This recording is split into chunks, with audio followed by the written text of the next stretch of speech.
তো আমাদের P5 লেকচারের এই অংশে থাকতেছে থার্মোডাইনামিক্স বা তাপগতিবিদ্যা। তাপগতিবিদ্যা তোমরা জানো দুইটা সূত্র, মানে আমাদের বইয়ে মেনশন করা আছে দুইটা সূত্র মেইনলি চারটা আসলে। তো একটা হচ্ছে প্রথম সূত্র, তাপগতিবিদ্যার প্রথম সূত্র ফার্স্ট অফ থার্মোডাইনামিক্স, আর একটা হচ্ছে দ্বিতীয় সূত্র।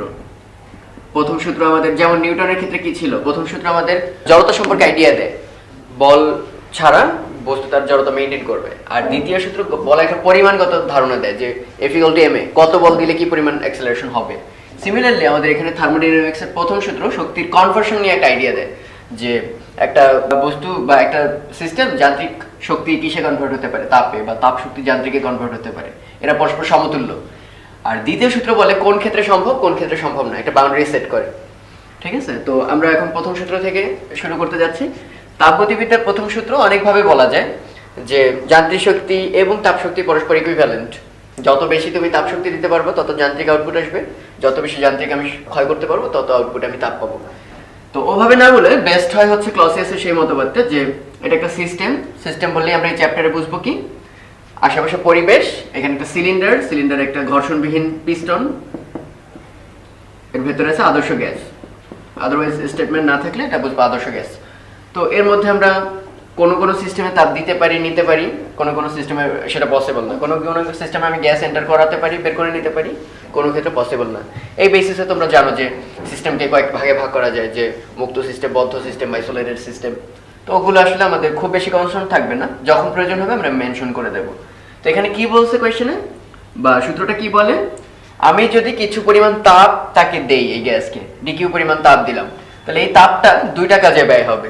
হারাবে তো অবশ্যই না, দুইটা কাজ কি কি, একটা দেখতে পাবো এই পিস্টনটা একটু উপরের দিকে উঠে গেছে, তার মানে আয়তনে কিছুটা বৃদ্ধি পাবে। তো এটা তো খুবই কমন সেন্স যে ওকে উপরের দিকে ধাক্কা মেরে তারপর সরাতে হচ্ছে পিস্টনটাকে, তার মানে কিছুটা কাজ করতে হচ্ছে, যান্ত্রিক কাজ, dw। আর সেই সাথে এই তাপের কিছু অংশ আমরা কি দেখতে পাবো, আগে যদি টেম্পারেচার থাকে T1 এখন টেম্পারেচার হয়ে যাবে T2, মানে তাপমাত্রা একটা চেঞ্জ করবে। ফলে এই তাপমাত্রা চেঞ্জের কারণে আমাদের ভেতরে গতিশক্তি, অন্যগুলো vibrational energy, rotational energy, translational energy, এরকম বিভিন্ন শক্তি, মানে অণুগুলো নিজের কিন্তু কিছু শক্তি থাকে, গতিশক্তি রৈখিক হতে পারে, ঘূর্ণন হতে পারে, ভাইব্রেশনাল হতে পারে। এগুলো সম্মিলিত নামগুলো হচ্ছে তোমার অন্তস্থ শক্তি। তো আমরা যখন এরকম তাপমাত্রা চেঞ্জ দেখবো আমরা বলবো অন্তস্থ শক্তি পরিবর্তন ঘটছে।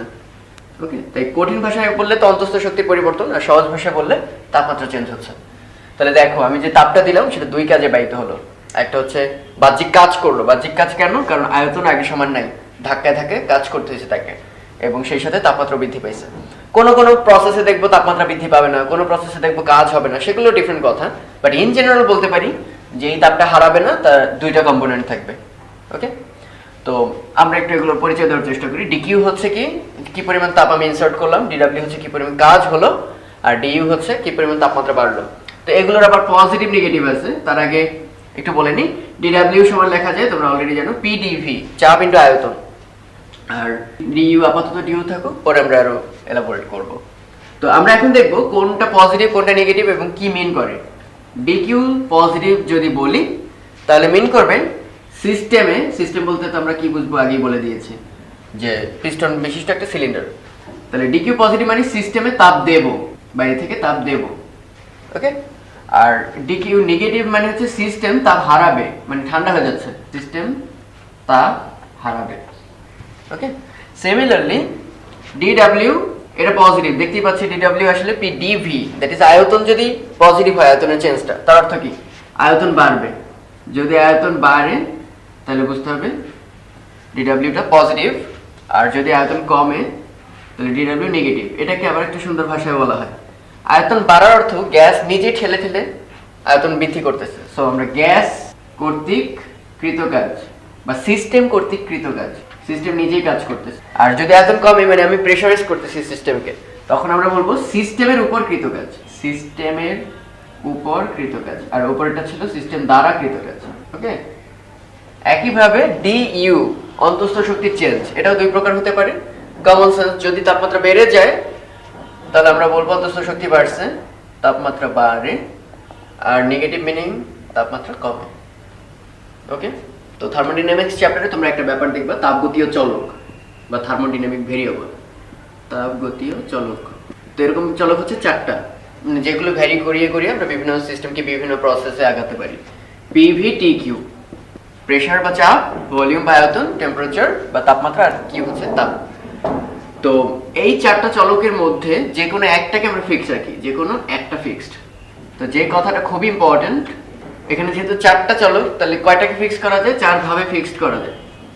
যদি প্রেসার ফিক্সড করি পি ফিক্সড, তাহলে ওটার নাম হচ্ছে সমচাপীয় প্রক্রিয়া, সমচাপ বা আইসোবার। যদি ভলিউম ফিক্সড করি, দ্যাট ইজ আয়তনটা যদি কনস্ট্যান্ট থাকে, আয়তন যদি ফিক্সড রাখি, তাহলে সমায়তন প্রক্রিয়া, যেটার নাম হচ্ছে আইসোকোর। ওকে, এরপর যদি টেম্পারেচার কনস্ট্যান্ট থাকে, সবচেয়ে পপুলার নাম সমষ্ণ প্রক্রিয়া, মানে তাপমাত্রা বা উষ্ণতা সমান, তাহলে এটার নাম হচ্ছে আইসোথার্ম। আর লাস্ট প্রক্রিয়াটার নাম হচ্ছে কিউ, যে তাপকে রুদ্ধ করে দেব, তাহলে রুদ্ধতাপ প্রক্রিয়া। এটা একটু ভিন্ন নাম, অ্যাডিয়াবেটিক প্রসেস। ওকে, কিন্তু মনে রাখতে হবে যে কোনো একটা ফিক্স করলেই আর কোনোটা কিন্তু ফিক্স থাকবে না, বাকি তিনটাই চলক। এই কথাটা খুব জরুরি। আই মিন, কখনো যদি আমি সমচাপ প্রক্রিয়ায় থাকি, দ্যাট ইজ ওখানে শুধুই প্রেসার কনস্ট্যান্ট, ওখানে কিন্তু ভলিউম চেঞ্জ হতে বাধ্য, টেম্পারেচার এবং কিউ চেঞ্জ হতে বাধ্য। সিমিলারলি সমষ্ণ প্রক্রিয়ায় তাপমাত্রা চেঞ্জ হবে না, বাট পি, ভি এবং কিউ অবশ্যই চেঞ্জ হবে। আমরা পানি এবং তাপের একটা অ্যানালজি সেই ছোটবেলা থেকে জানি, যে পানির ক্ষেত্রে যেটা কি নির্ণয় করে, যে উচ্চতা, পানির ক্ষেত্রে উচ্চতা, তড়িতের ক্ষেত্রে বিভব, আর তাপের ক্ষেত্রে সেটা তাপমাত্রা মেন করে। তাহলে আমরা এভাবে একটা অ্যানালজিটা মনে রাখলে সুবিধা হয় প্রসেসগুলো বুঝতে। পানির ক্ষেত্রে যেটা পানির লেভেল বোঝাবে বা উচ্চতা বোঝাবে, তাপের ক্ষেত্রে সেটা তাপমাত্রা। পানির উচ্চতা ডিটারমাইন করে যে পানি কোত্থেকে কোথায় ফ্লো করবে, সিমিলারলি তাপমাত্রা ডিনোট করবে কোন বস্তু থেকে কোন বস্তুতে তাপ প্রবাহ হবে। এরপর পানির পরিমাণ, মানে কয় কেজি পানি ঢাললাম, সিমিলারলি ওখানে তাপের পরিমাণ, কত জুল হিট দিলাম, তাপের পরিমাণ। ওকে, আর ওদিক থেকে আমি যদি বলি পাত্রের সাইজ, মানে বালতির সাইজ সাপোজ, আর ওখানে হবে আমাদের গ্যাসের আয়তন, মানে আমরা যেহেতু গ্যাস সিস্টেম নিয়ে ডিল করতেছি। তো এই তিনটা কথা মনে রাখলে বেশ কিছু জিনিস আমরা মানে ইনটুইটিভ গেস করতে পারবো যে এটাই হওয়ার কথা। যেমন একটা ছোট এক্সাম্পল দিই, এই একটা বালতি আছে, এর মধ্যে আমি কোনো পানি ঢাললাম না, পানির উচ্চতা এখানে, পানি ঢাললাম না, মানে পানি না ঢাললে কি হবে? এখন আমি এক কাজ করতে পারি, যে পানি না ঢালা মানে হচ্ছে এই যে পরিমাণ, সিমিলারলি তাপের ক্ষেত্রে সেটা কি হবে? তাপ দিলাম না, ডিকিউ ইকুয়াল টু 0। তাহলে এরপর আমি যদি করি কি, আয়তনটা বাড়িয়ে দিই, পানি ঢাললাম না কিন্তু আয়তন বাড়িয়ে দিলাম, তাহলে সেই ক্ষেত্রে হবে কি? লেভেলটা নেমে যাবে। তার মানে উল্টাভাবে এভাবে বলতে হবে, যদি ভলিউমটা বাড়িয়ে দিই তাহলে আমাদের টেম্পারেচারটা কমে যাবে, কারণ এই যে গ্যাসের আয়তন হচ্ছে পাত্রের সাইজ, পাত্রের সাইজ যদি বড় করা হয় টেম্পারেচার কমবে, আর টেম্পারেচার হচ্ছে এখানে হাইট। আবার এভাবে একটু ভাবতে পারি যে এই একটা পাত্রে পানি আছে, আমরা এই লেভেলটা চেঞ্জ করব না। ওকে, লেভেল চেঞ্জ করব না, সেটা তাপের ক্ষেত্রে কি বলবো? তাপমাত্রা কোনো চেঞ্জ হবে না, ডিইউ বা অন্তস্থ শক্তি পরিবর্তন 0। কিন্তু আমি বললাম কি, আমি পাত্রের সাইজ বাড়িয়ে দেবো, এটা কেমন কথা? পাত্রের সাইজ বাড়িয়ে দিচ্ছি, তাহলে অবশ্যই কি হবে? লেভেল নেমে যাবে। কিন্তু আমি চাচ্ছি যে লেভেল সেম রাখতে, তাহলে অবভিয়াসলি বাইরে থেকে কি করতে হবে? প্রচুর পানি ঢালতে হবে। তাহলে আমরা এখানে বলতে পারি ডিইউ যখন 0, অন্তস্থ শক্তি চেঞ্জ করব না, সেক্ষেত্রে ভলিউম বাড়ালে অফকোর্স কোনটাও বাড়িয়ে দিতে হবে, তাপ দিতে হবে। হ্যাঁ, বাইরে থেকে কেজি পানি ঢেলে লেভেলটা আমরা সেম যায় উচ্চতায় রাখতে পারি। তাহলে এই জিনিসগুলো আসলে ইনটুইটিভলি গেস করা যায়। তো এক নজরে আমরা প্রত্যেকটা ফর্মুলা একটু দেখে নিই। যদি সমচাপ প্রক্রিয়া হয় তাহলে v/t কনস্ট্যান্ট, সমায়তনে p/t কিভাবে বলতে পারতেছি আসলে কথাগুলো একটু খেয়াল করো। সমষ্ণ হলে pv আছে, কোনো টেম্পারেচার থাকতে পারবে না। সিমিলারলি সমায়তনে কোনো ভলিউম থাকতে পারবে না, আর v/t সমচাপে কোনো প্রেসার থাকতে পারবে না, p নাই, খেয়াল করে দেখো। আর রুদ্ধতাপীয় প্রক্রিয়ার তিনটা ফর্মুলা হচ্ছে pv to the power gamma constant, tv to the power gamma minus 1 constant, আর pt to the power gamma by 1 minus gamma constant. So এই সূত্রগুলো মনে রাখি একটু টাফ, এটা সবার মনে থাকে, pv to the power gamma constant. তো কেউ যদি ভুলে যাও তখন সবাই একটা ফর্মুলা মনে রাখবা, pv ইকুয়াল টু nRT। তাহলে একটা মনে রাখবো, সাপোজ এখানে কি প্রেসার আর ভলিউমের মধ্যে রিলেশন, যদি চাই প্রেসার আর টেম্পারেচারের মধ্যে, তাহলে v সমান কি লিখতে পারি? v সমান লেখা যায় nRT/p। তখন ওটা ইনসার্ট করলেই দেখতে পাবো আসলে ফর্মুলাটা কি। আর যদি একান্তই মনে রাখতে চাও, আমি এভাবে মনে রাখতাম, সাপোজ এখানে টিভি টেলিভিশনের সাথে রিলেশন আছে, টিভির দর্শক একজন কম, হ্যাঁ, -1 এই কথাটা মনে থাকবে, টিভির দর্শক একজন কম। আর এটাকে আমি মনে রাখতাম যেমন পিটি গামা 1 মাইনাস গামা, এরকম মনে রাখা যায়। তোমরা পাটালি গুড়ের নাম শুনছো? হ্যাঁ, পাটালি গুড় 1 গ্রাম, গামা ফর গুড়। ওকে, তাহলে পাটালি গুড় 1 গ্রাম। তো এভাবে মনে রাখার দরকার নেই, কোনো কনফিউশন হলেই এটার মধ্যে ওটা বসালেই বুঝতে পারবো এটার পাওয়ারটা কেমন হবে। তো আমরা এখন একটা ম্যাথ দেখি একটু। একটা টায়ার, এটাকে পাম্প করছি আমরা, ফলে প্রেসার অবশ্যই বাড়তেছে, প্রেসার বাড়তে বাড়তে 4 অ্যাটমসফিয়ার হয়েছে এবং এই সময় টেম্পারেচার হচ্ছে 27 ডিগ্রি সেলসিয়াস তাপমাত্রা। তো অনেক বেশি প্রেসারাইজ করার ফলে এটা হঠাৎ ফেটে গেল। ফেটে যাওয়ার পর তাপমাত্রাটা কত হবে, এই হচ্ছে কোয়েশ্চেন।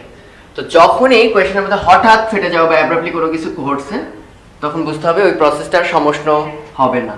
এটা হচ্ছে রুদ্ধতাপীয় প্রক্রিয়া, মানে এত দ্রুতই ঘটছে, তাপের আদান প্রদানেও কিছুটা টাইম লাগে।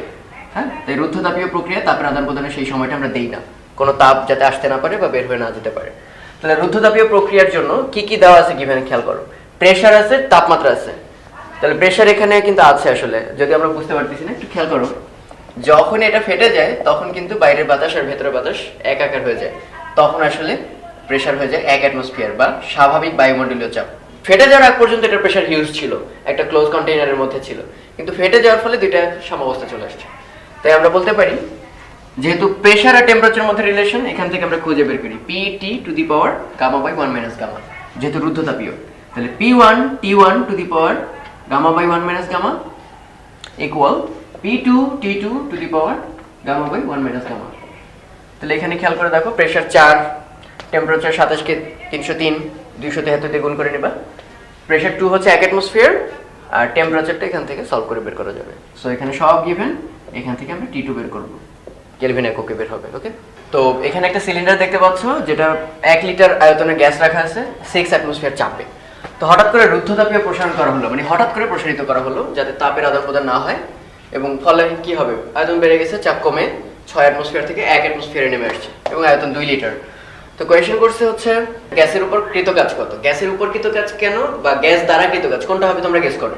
এখানে আয়তন বাড়ছে, ফলে গ্যাস ঠেলে ঠেলে উপরে গেছে, সো গ্যাস দ্বারা কৃতকাজ কত। ওকে, তো তোমাদের জন্য এখানে আরেকটা নতুন ফর্মুলা, রুদ্ধতাপীয় প্রক্রিয়া কৃতকাজের রাশিমালা আসলে কিভাবে হয় খেয়াল করে দেখো। অলওয়েজ dq সমান du প্লাস dw, এটা নিয়ে কোনো কনফিউশন নেই, এটা রুদ্ধতাপ হোক সমষ্ণ যে কোনো প্রক্রিয়া হোক। কিন্তু রুদ্ধতাপের ক্ষেত্রে ডিকিউটা কত হয় আমরা জানি 0, কারণ তাপ রুদ্ধ, তার মানে তাপের কোনো চেঞ্জ হয়নি। ফলে কাজ আসলে হবে কি, dw ইকুয়াল টু আসলে সিম্পলি du, মানে মাইনাস du। আমরা আপাতত কাজের কথাটুকু চিন্তা করতেছি। তাহলে du আসলে কি তোমরা যারা জানো না একটু মনে করে দেখো তো। du সমান ছিল n cv/dt, যেখানে cv ছিল হচ্ছে মোলার আপেক্ষিক তাপ সম আয়তন প্রক্রিয়ার জন্য। তাহলে du সমান n cv/dt, এবং মাথায় রাখতে হবে এই ফর্মুলাটা কিন্তু অবশ্যই প্রক্রিয়া ডিপেন্ডেন্ট না।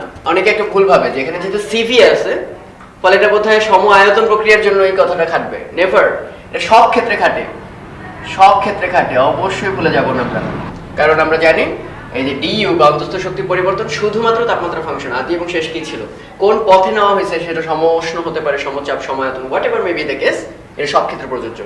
তাহলে আমরা বলতে পারি এটা একটা ফর্মুলা, তোমরা মনে রাখবা, n cv/dt। এটাকে আরো এলাবোরেট করে লেখা যায় n r divided by gamma minus 1 t2 minus t1। এটা কোথা থেকে আসলো, কোয়াইট ইজি, তোমরা একটু ইন্টিগ্রেশন করলেই পারবা। আর সবচেয়ে বড় ব্যাপার, এই r বাই গামা মাইনাস 1টা আসলে প্রমাণ করা কোয়াইট ইজি। তোমাদের যাতে মনে পড়ে, গামা সমান কি ছিল, cp by cv। On the other hand cp minus cv equal to ছিল r। তাহলে আমরা কি লিখতে পারি, cp সমান gamma cv minus cv equal to r। এই যে এখান থেকে গামা cv, তাহলে এখানে যদি আমি cv কমন নিই তাহলে পাচ্ছি gamma minus 1 equal to r। অতএব cv সমান, সব সময়ের জন্য তোমরা অ্যাপ্লাই করতে পারবা, cv সমান r divided by gamma minus 1। তাহলে আমরা এখানে কি করছি, n এর জায়গায় n মোল ঠিকই আছে, cv এর জায়গায় r divided by gamma minus 1, আর ডেল্টা t হচ্ছে t2 মাইনাস t1। আসলে ফর্মুলাটা ইন্টিগ্রেশন করে পাওয়া, কিন্তু এভাবে মনে রাখতে আমাদের সুবিধা। তাহলে কৃত কাজের ক্ষেত্রে কি দেওয়া থাকতে হবে, আর আমরা সবাই জানি গামা গিভেন 1.4, আর দরকার কি টেম্পারেচার, কিন্তু এখানে তো আসলে প্রেসার আর ভলিউম দেওয়া, কিন্তু আমাদের এখানে হচ্ছে টেম্পারেচার দেওয়া। সো এটাকে একটু কনভার্ট করা যায় ইজিলি। কেমনে কনভার্ট করা যায়, nRT, PV সমান nRT। এটা তো কোনো প্রক্রিয়া ডিপেন্ডেন্ট না, এটা একদম আদর্শ গ্যাসের বেসিক ফর্মুলা। এটা কোনো কোন প্রসেসে করা হয়েছে এটার সাথে কোনো রিলেশনই নেই, গ্যাসটা আদর্শ হলেই এই ফর্মুলাটা খাটবে। তাহলে আমরা কি লিখতে পারি, এখানে খেয়াল করো, দেখো nRT2 মাইনাস nRT1। তাহলে nRT সমান আবার কি লেখা যায়, PV। তাহলে nRT2 হবে আসলে কি P2V2, আর nRT1 হবে P1 V1। সো এই ফর্মুলাটাকে আরেকটু মডিফাইড ভার্সনে লেখা যায় 1 বাই গামা মাইনাস 1, আর এই যে n আর পুরো t2 মাইনাস t1 কে আমরা লিখতে পারি p2v2 মাইনাস p1 v1। তাহলে যে কোনো একটা মনে রাখলেই চলবে, বাকিগুলো ওখান থেকে ডিরাইভ করে আনা যাবে। তাহলে একটু খেয়াল করে দেখো, গামার ভ্যালু দেওয়া আছে 1.4, p2v2 দেওয়া আছে 1 অ্যাটমসফিয়ার 2 লিটার, P1 V1 সেটাও গিভেন 6 অ্যাটমসফিয়ার 1 লিটার, ওগুলোকে একই এককে কনভার্ট করে এটাকে বের করতে পারবো এবং এটা অ্যান্সার আসবে পজিটিভ। মিনিং কি? মিনিং কোয়াইট সিম্পল, এটা গ্যাস দ্বারা কৃত কাজ পজিটিভ, আর গ্যাসের উপর কৃত কাজ হলে সেটা হতো নেগেটিভ। পারবো আমরা আশা করি। অবজেক্টিভের জন্য এই টাইপের প্রশ্নগুলো খুব ইম্পর্টেন্ট, খুবই ছোট। কার্বন ডাই অক্সাইডের গ্যামা দেওয়া আছে, আর এর ভ্যালু তো আমরা অলওয়েজ জানি 8.33 joule per mole per kelvin. তাহলে সিপি কত, সিভি কত? Quite easy. সিপি সমান একটু আগে আমরা জানলাম R divided by gamma minus 1, আমরা ডিরাইভ করে দেখাইছি। তাহলে আর গিভেন গামা গিভেন, তাহলে এখান থেকে সিভি বের হয়ে আসবে। আবার CP minus CV equal to আমরা জানি আর, সিভি জানো, তার সঙ্গে আর যোগ করে দিলে আমরা পাবো সিপি। একটা সিলিন্ডারে 4 মোল হিলিয়াম রাখা আছে এবং এর ইনিশিয়াল টেম্পারেচার ছিল হচ্ছে 300 কেলভিন। তো একে তাপ প্রয়োগ করা হলো, কিভাবে তাপ প্রয়োগ করছে এটা কোয়েশ্চনে বলা আছে। একবার স্থির আয়তনে তাপ দেবো, একবার স্থির চাপে তাপ দেবো, ডিফারেন্ট ওয়েতে, কিন্তু তাপমাত্রা চেঞ্জটা হবে 300 কেলভিন থেকে এক লাফে 600 কেলভিন। তো কোয়েশ্চেন করছে যে স্থির আয়তনে তাপ দিলে যে পরিমাণ তাপ লাগে, স্থির চাপে তাপ দিলে কি একই পরিমাণ তাপ লাগবে কিনা এটা আমরা ডিটারমিন করে বলবো। আর গ্যাসে কি পরিমাণ কাজ হবে, আমরা গ্যাসের উপর কাজ করতেছি না গ্যাস নিজে কাজ করতেছে সেটা বের করতে হবে। ডেটা দেওয়া আছে হচ্ছে সিভি এবং সিপি এর ভ্যালু। তাহলে এটা কিভাবে করা যায়? স্থির আয়তনে তাপ বলো আর স্থির চাপে তাপ বলো, তোমরা একটু কমন সেন্স অ্যাপ্লাই করে ভাবো জিনিসটা। এটা মনে করো একদম সিল করা একটা পিস্টন, মানে এটা নড়বে না। তাহলে আমি যদি এখানে তাপ দিই তাহলে এটাকে দাবি করতে পারি স্থির আয়তন, কারণ আয়তন বা ভলিউমটা কখনো চেঞ্জ হচ্ছে না এখানে। তাহলে সেই ক্ষেত্রে এই তাপের পুরা ডিউটি হবে এখানের তাপমাত্রাটাকে বাড়ানো। এখন একটু খেয়াল করে দেখো, স্থির আয়তনের ক্ষেত্রে এটা কিন্তু রিল্যাক্সিং, তার মানে এই পিস্টনটা ধীরে ধীরে উপরে উঠতে পারে। তাহলে আমি যদি এখানে একটু খেয়াল করে দেখো 300 জুল তাপ দিই, সেই 300 জুলই কি করবে? তাপমাত্রা বাড়াবে, ফলে অনেক গরম হবে গ্যাসটা। কিন্তু এখানে যদি 300 জুল তাপ দিই স্থির চাপে, চাপ স্থির রাখতে গিয়ে সে উপরে উঠে যাবে, ভলিউম বাড়াবে। তাহলে এই যে ধাক্কা দিয়ে পিস্টনটাকে সরাতে একটা কাজ হয়েছে, আমরা ধরলাম সেই কাজটা হচ্ছে 100 জুল। তাহলে এটা হচ্ছে কৃত কাজ, প্লাস বাকি 200 জুল দিয়ে কি হবে? ওই একই পরিমাণ তাপমাত্রা বাড়াবে। তাহলে আমি কি দাবি করতে পারি না যে একই পরিমাণ তাপমাত্রা বাড়াতে স্থির চাপের ক্ষেত্রে বেশি পরিমাণ তাপ দেওয়া লাগে, কারণ সেই তাপটা দুইটা কাজে ভাগ হচ্ছে, আর ওই একই পরিমাণের চেয়ে তাপ দিলে আসলে এখানে তাপমাত্রা বেশি হয়ে যাবে। কমন সেন্স, যে আমরা এটা অনেক আগে থেকেই জানতাম, সিপি মাইনাস সিভি হচ্ছে আর। তাহলে সিপি গ্রেটার দেন সিভি, তার অর্থ স্থির চাপে 1 কেলভিন তাপমাত্রা বাড়াতে যে তাপ লাগে তা অবশ্যই স্থির আয়তনে 1 কেলভিন বাড়াতে যে তাপ লাগে তার চেয়ে বেশি। ওকে, এটা আমাদের সবাই এভাবে বলতো, পি ফর পাজি আর ভি ফর ভালো। তাহলে আমরা কি এভাবে বলতে পারি না যে একই পরিমাণ তাপমাত্রা না বাড়ে, এখানে একই পরিমাণ পড়ালেখা করাবো, যে দুইটা ছেলে একটা পাজি আর একটা হচ্ছে ভালো, পড়ালেখা করাবো সেম পরিমাণ। কার ক্ষেত্রে টাকা বেশি ঢালা লাগবে? ভালো ছেলের ক্ষেত্রে যে টাকা দেবো পুরোটাই বই কেনার ক্ষেত্রে ব্যয় হবে, আর পাজি ছেলের ক্ষেত্রে বই কেনা এবং আদার্স কিছু কাজ আছে তার। সো তার ক্ষেত্রে যদি একই পড়ালেখা করতে চায় তাহলে মনে করো 300 টাকা হচ্ছে বইয়ের পেছনে খরচ, তাহলে আমার ভালো ছেলেকে 300 পাঠালে পুরোটাই কাজে লাগে কি? বই কেনায়। আর তাকে 500 টাকা দিয়ে দিলে 300 টাকা ব্যয় করা হচ্ছে বই কেনায়, আর বাকি 200 টাকা আদার অ্যাক্টিভিটিস। সো বোঝাই যাচ্ছে আসলে কোন ক্ষেত্রে তাপ বেশি দেওয়া লাগে। সো এখানে যেহেতু তাপমাত্রা বাড়ছে 300 কেলভিন, স্থির চাপের ক্ষেত্রে তাপ বেশি দেওয়া লাগবে, আর স্থির আয়তনের ক্ষেত্রে তাপ কম দেওয়া লাগবে। আর এই ডিফারেন্সটা কি মিন করে? এই যে 200 যে পার্থক্যটা, সেটি কি মিন করে? বাড়তি ঠেলাঠেলির কাজ আর ওইখানে আদার অ্যাক্টিভিটিস। তাহলে এবার আমরা আশা করি পারবো। স্থির আয়তনে তাপ ডিকিউভি সমান আমরা জানি এন সিভি ডিটি। এন হচ্ছে মোল সংখ্যা গিভেন 4 মোল, সিভি দেওয়া আছে, ডিটি হচ্ছে 600 বিয়োগ 300। স্থির চাপে তাপ ডিকিউপি সমান হচ্ছে এন সিপি ডিটি। সিপি দেওয়া আছে, ডিটি আমরা জানি, এন হচ্ছে 4 মোল। তাহলে গ্যাস কি পরিমাণ কাজ করে একটু আগে আমরা বললাম, ওই যে পার্থক্যটাই হচ্ছে বাড়তি কাজ। তাহলে ডিডাব্লিউ হবে ডিকিউপি, পাজিকে মানুষ করতে যে পরিমাণ টাকা দেওয়া লাগছে, মাইনাস ভালোকে যে পরিমাণ, মানে বইয়ের খরচ বাদ দিলে যা বাকি থাকে তাই হচ্ছে আদার কাজ। ওকে, একটা সিলিন্ডারের মধ্যে 10 মিটার কিউব হাইড্রোজেন আছে এবং তার তাপমাত্রা হচ্ছে 300। এরপর তাকে তাপ দেওয়া হলো, ফলে টেম্পারেচার বেড়ে 303 কেলভিন হয়ে গেল। গিভেন ডাটা হচ্ছে সিভির মান দেওয়া আছে আর তার ঘনত্ব দেওয়া আছে। কোয়েশ্চেন হচ্ছে এই তাপমাত্রা বাড়াতে তাকে কত তাপ দেওয়া লাগলো। তো উল্লেখ হচ্ছে এই তাপটা দেওয়া হচ্ছে স্থির আয়তনে, দ্যাট ইজ এই 10 মিটার কিউবটা কখনো চেঞ্জ হবে না, এটা ফিক্সড। তো আমরা একটু খেয়াল করে দেখি, এই জাতীয় জিনিসগুলো আমরা মুখস্থ করবো না কখনো। ফর্মুলা একটাই, ডিকিউ সমান ডিইউ প্লাস ডিডাব্লিউ। ওকে, তো যেহেতু ডিডাব্লিউ সমান আবার কি জানি আমরা, পিডিভি, আয়তনের পরিবর্তন ইনটু প্রেসার। যেহেতু বলেই দিলাম স্থির আয়তন, তার মানে এখানে কোনো ডিভি থাকতে পারে না, আয়তনে কোনো চেঞ্জ নাই। সো আলটিমেটলি ডিকিউ, তাপ যেটা দেবো সেটা আসলে ডিইউ। আর আমরা বলেছিলাম যে ডিইউ সমান সব সময় হচ্ছে এন সিভিডিটি, সব সময়। কেউ যাতে না ভাবে স্থির আয়তনে স্থির চাপে, যে কোনো ক্ষেত্রে এই ফর্মুলাটা অ্যাপ্লিকেবল, কারণ তাপমাত্রা পরিবর্তনটা প্রসেস ডিপেন্ডেন্ট না। তাহলে এন আমরা জানি না, সিভি কিন্তু আমরা জানি গিভেন, আর ডিটিও আমরা জানি 303 বিয়োগ 300। সো আমাদের আসলে এখন বের করতে হবে এন। তো এন সমান আমরা কি জানি, জি বাই এম না, সেই যে ভর বাই আণবিক ভর, সবসময় মনে রাখবো ভর বাই আণবিক ভর, এটাই হচ্ছে মোল সংখ্যা এন, এই ভর ডিভাইডেড বাই তার আণবিক ভর। তাহলে আমরা কিন্তু সবই জানি হাইড্রোজেন আণবিক ভর কত, সে যে 2, কিন্তু এটাকে কিন্তু কিলোগ্রামে নিয়ে কনভার্ট করে নেব। আর উপর হচ্ছে ভর, ভরটা কিন্তু দেওয়া নেই, দেখো এখানে 10 মিটার কিউব। ভর সমান আমরা কি জানি, সেই যে রো ঘনত্ব সমান ভর বাই আয়তন, অর্থাৎ ভর সমান হবে, ভর হচ্ছে আমাদের এখানে জি, তাহলে জি সমান হবে ঘনত্ব ইন্টু আয়তন। তাহলে ঘনত্ব ইন্টু আয়তন, আয়তন হচ্ছে 10 মিটার কিউব, আর ঘনত্ব দেওয়া আছে 8.9 10 টু দি পাওয়ার -2। সো এই দুইটা গুণ করলে এবং সিভি দেওয়া আছে ডিটি 303 বিয়োগ 300, সলভ করলে আমরা পেয়ে যাব কত তাপ আমাদের দিতে হচ্ছে। আচ্ছা, এখানে একটা কপারের বার দেখতে পাচ্ছ, যে বারটা 1.5 কেজি ভর, এবং এটাকে 30 ডিগ্রি সেলসিয়াস থেকে 60 ডিগ্রি সেলসিয়াস পর্যন্ত উত্তপ্ত করা হলো।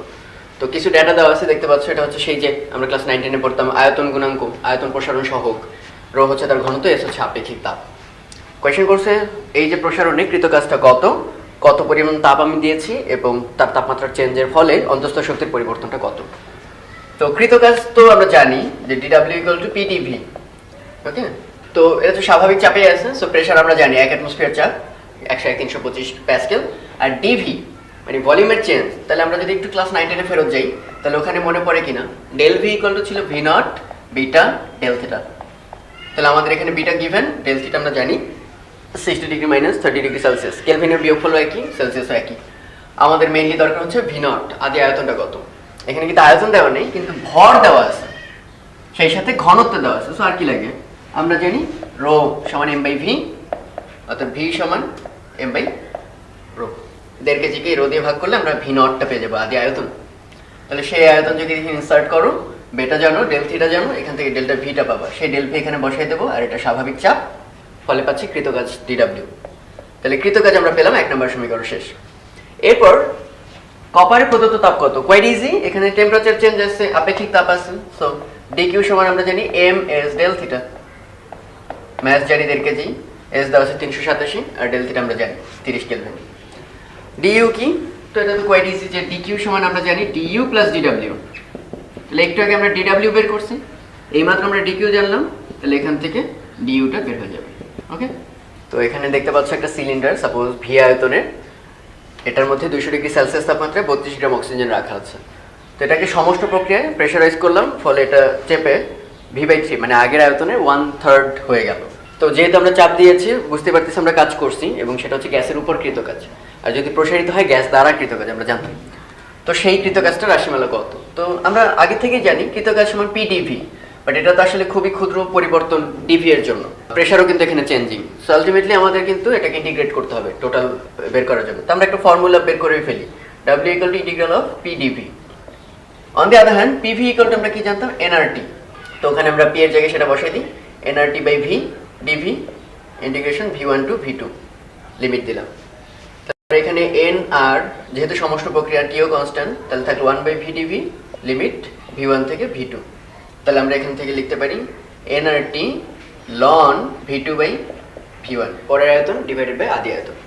তাহলে আমরা এখানে দেখতেই পাচ্ছি পরের আয়তন হচ্ছে আদি আয়তনের 1/3, তাহলে ভি2 বাই ভি1 হচ্ছে আসলে 1/3, তাহলে এই মানটুকু আসবে 1/3 লন 1/3 এন আর টি, আর এর ভ্যালু আমরা জানি 8.31। এখানে মোল দেখতেই পাচ্ছ 32/32, দ্যাট ইজ কত 1 মোল। আর টেম্পারেচার 200 ডিগ্রি সেলসিয়াসকে কেলভিনে কনভার্ট করতে হবে, এটা কেলভিন স্কেলে অবশ্যই। তাহলে সলভ করলে আমরা একটা নেগেটিভ অ্যান্সার পাবো, দেখতে পাচ্ছ, কারণ লন 1/3 এর মান হচ্ছে নেগেটিভ। এবং আমরা জানি ডাব্লিউ নেগেটিভ এর মিনিং কি, মিনিং হচ্ছে গ্যাসের উপর কাজ করতেছি, আয়তন কমতেছে, গ্যাসের উপর কাজ। যেহেতু কোয়েশ্চেনে বলেই দিছি গ্যাসের উপরে কাজ কত, ফলে নেগেটিভ আর অ্যান্সারে রাখার দরকার নেই। কিন্তু যদি চাইতো যে কত কাজ হচ্ছে, তাহলে কিন্তু অ্যান্সার নেগেটিভ দিয়ে মিন করে দিতে হতো যে এটা গ্যাসের উপর কাজ হচ্ছে। তো এই প্রবলেমটা ইসাক স্যারের একটা খুব বিখ্যাত প্রবলেম, ইসাক স্যারের বইয়ে আছে এটা, যে পিভি ডায়াগ্রাম দেখতে পাচ্ছ, এখানে হচ্ছে ইনিশিয়াল স্টেট, এটা হচ্ছে ফাইনাল স্টেট। ইনিশিয়াল থেকে ফাইনালে দুই ভাবে গেছে, ইনিশিয়াল থেকে এ হয়ে তারপর এফ এ গেছে, ইনিশিয়াল থেকে বি হয়ে তারপর এফ এ গেছে, বা উল্টাটা এফ থেকে আইতে চলে আসছে, অথবা এফ থেকে আইতে ডিরেক্ট আসা যায়। মানে এভাবে ভাবতে পারো, আই থেকে এফ এ গেছি এই পথে, আর ফেরা গেছে দুইটা রাস্তায়। তো গ্রাফের মধ্যে এই লাইনগুলো কিন্তু মিনিং আছে, খেয়াল করে দেখো। এখানে পি কিন্তু কনস্ট্যান্ট, তার মানে এটা একটা সমচাপ প্রক্রিয়া। এখানে ভি কিন্তু কনস্ট্যান্ট, এটা সমায়তন প্রক্রিয়া। ওকে, আর এখানে কোনোটাই সমচাপ বা সমায়তন না। তো কিছু গিভেন ডেটা হচ্ছে IAF পথে শোষিত তাপ 40 ক্যালোরি। কোয়েশ্চেন এভাবেই বলা থাকবে, IAF পথে শোষিত তাপ। তো শোষিত তাপ হলে আমরা কি শিখছি? পজিটিভ তাপ হচ্ছে শোষিত। তাহলে আমরা লিখে নেব DQIAF সমান +40। এরকম প্রত্যেকটা ডেটা দিয়ে দিছি। DWIAF মানে ওই পথে কৃত কাজ প্লাস, তার অর্থ কাজটা কে করে, আমি নাকি গ্যাস নিজে? গ্যাস নিজে কাজ করতেছে, গ্যাস কর্তৃক কৃত কাজ বা সিস্টেম দ্বারা কৃত কাজ। এখানে DQIBF, এই যে IBF এই পথে শোষিত তাপ দেওয়া আছে 35 ক্যালোরি। শোষিত যেহেতু এটা পজিটিভ। এখন ডিফারেন্ট কোয়েশ্চেন করছে, আমরা ওইসব ডাটা ইউজ করে সেই কোয়েশ্চেনগুলো অ্যান্সার দেবো। DWIBF, ওকে, তাহলে আমরা জানি DQIBF সমান DUIBF প্লাস DWIBF। তো তোমরা সবাই মনে রাখবা, ইউ এর যে চেঞ্জটা সেটা কিন্তু পথের উপর ডিপেন্ড করে না, ডিপেন্ড করে স্টেটের উপর। দ্যাট ইজ আদি আর শেষ কি অবস্থা ছিল। তাহলে আদি ছিল আইতে, শেষ ছিল এফ এ। ফলে IBF না IAF নাকি IF, এই তিনটার মধ্যে কোনো পার্থক্য নেই। সো আলটিমেটলি IBF বলো আর যাই বলো, এটার নাম দেবো IF। তাহলে এই IF-টা কিভাবে পাবো? BF হোক, IF হোক বা IAF হোক, তিনটাই কিন্তু ইকুয়াল। তাহলে সেটা আবার পাওয়া যাবে এই দুটো ডেটা থেকে। খেয়াল করে দেখো, এখানে DQIAF দেওয়া আছে, DWIAF দেওয়া আছে। তাহলে আমরা এখান থেকে লিখতে পারি DQIAF equal DUIAF plus DWIAF।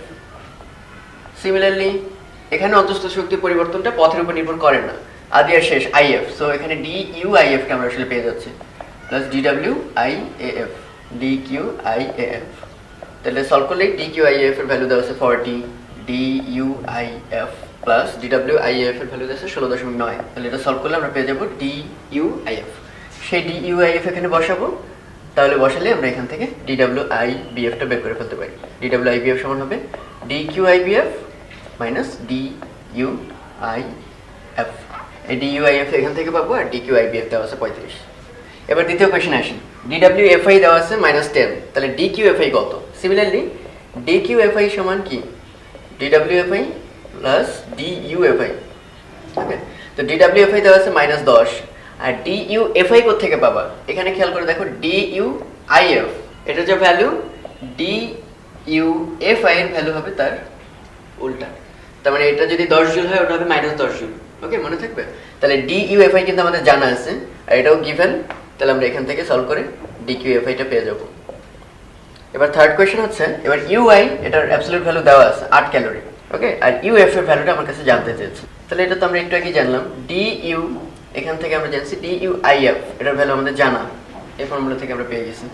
DUIF মানে কি আসলে? UF minus UI। তাহলে এটা আমাদের জানা আছে, UI দেওয়া আছে। তাহলে এখান থেকে আমরা সলভ করে ইউ ফাইনালটা বের করে ফেলতে পারি। এবার লাস্ট কোয়েশ্চেনটা দেখো, UB 20 ক্যালোরি। তাহলে DQIB কত? তাহলে DQIB সমান কি? DUIB plus DWIB। তো DUIB টা কিভাবে লেখা যায়? UB minus UI plus DWIB। তাহলে UB এর ভ্যালু দেওয়া আছে 20। ওকে, আর UF আমরা এখান থেকে বের করছি। আবার UI আগের চ্যাপ্টারে দেওয়া আছে যে 8 ক্যালোরি আগের কোয়েশ্চেনে। তাহলে এখানে 8 বসাবা, UB এর ভ্যালু 20 বসাবা। এখানে বাকি থাকবে হচ্ছে DWIB। কিন্তু মজার ব্যাপার, আমরা শুরুতে কিন্তু একটা ফর্মুলা থেকে বের করলাম কি DWIBF। তার মানে এই রাস্তায় কৃত কাজ কত।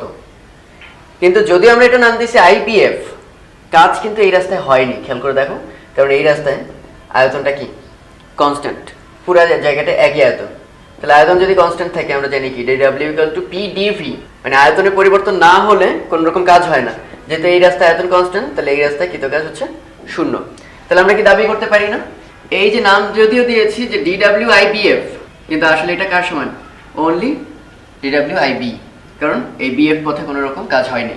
তাহলে আসলে আমাদের এই DWIB, যেটা আসলে একটু আগে আমরা একদম শুরু কোয়েশ্চেনে যে IBF বের করছি, ওইটাই হচ্ছে সেটার মান। তাহলে IBF জানো, UB জানো, UI জানো, সলভ করলেই DQIB আমরা বের করে ফেলতে পারবো। বেশ লম্বা, প্রত্যেকটা প্রসেস একটু ভালো করে দেখবা।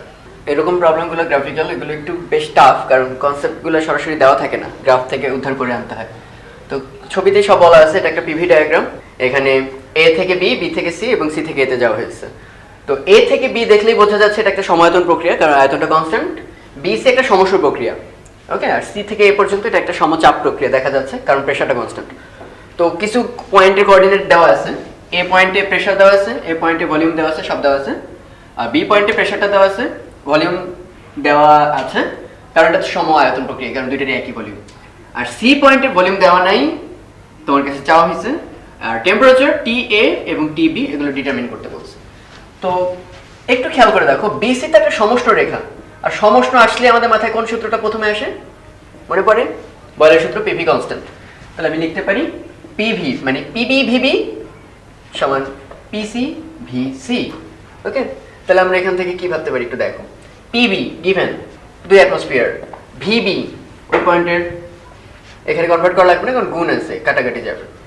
পিসি খেয়াল করো, যদি পিসি দেওয়া আছে এখানে প্রেসারটা হচ্ছে 1 অ্যাটমসফিয়ার, ভিসিটা খালি দেওয়া নেই।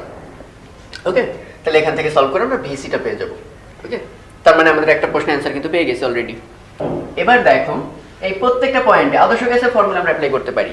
কেউ যাতে ভুলেও না ভাবি PV equal to nRT formula কোন ক্ষেত্রে অ্যাপ্লিকেবল, সমষ্ণ, সমচাপ, সমায়তন না রুদ্ধতাপীয়, না, এটা সব ক্ষেত্রে প্রযোজ্য, এটা আদর্শ গ্যাসের সাধারণ সমীকরণ। তাহলে আমি এ পয়েন্টের জন্য এটা লিখলে কি দাঁড়াবে? এ পয়েন্টের জন্য যদি লিখি পিভি মানে পিএভিএ সমান এন আর টিএ, তাহলে ওই পয়েন্টে আমাদের পিএভিএ সব গিভেন, 1 অ্যাটমসফিয়ারকে অবভিয়াসলি প্যাসকেলে কনভার্ট করে নেব। তাহলে পিএ দেওয়া আছে, ভিএ দেওয়া আছে 22.4, মোল দেওয়া আছে 1 কিলোমোল, আর আমরা জানি তোমার 8.3, আর এখান থেকে তাহলে সলভ করলে টিএটা পেয়ে যাব। তাহলে আরেকটা প্রশ্নের আনসার আমরা পেয়ে গেছি টিএ। এবার যদি বি পয়েন্টে আমরা অ্যাপ্লাই করতে যাই, তাহলে দাঁড়াবে কি পিভি ইকুয়াল টু এনআরটি, তো তাহলে PB VB equal to N R TB. Okay, তাহলে পিবি কোয়েশনই দেওয়া আছে 2 অ্যাটমসফিয়ার, কনভার্ট করবা প্যাসকেলে। ভিবি দেওয়া আছে 22.4 মিটার কিউব, এন দেওয়া আছে 1 কিলোমোল, আর আমরা জানি এখান থেকে সলভ করলে টিবিটা বের হয়ে আসবে। সো আমরা টিবি জানি, টিএ জানি, ভিসি জানি, সো ডান।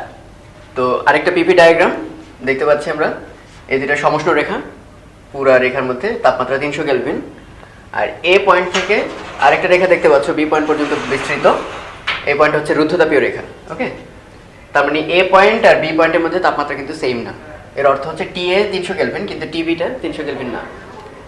তাহলে আমাদের ডিটারমিন করতে হবে হচ্ছে এই শেষ টেম্পারেচারটা কত হবে, আর সেই সাথে এই শেষ পয়েন্টের প্রেসারটা কত হবে।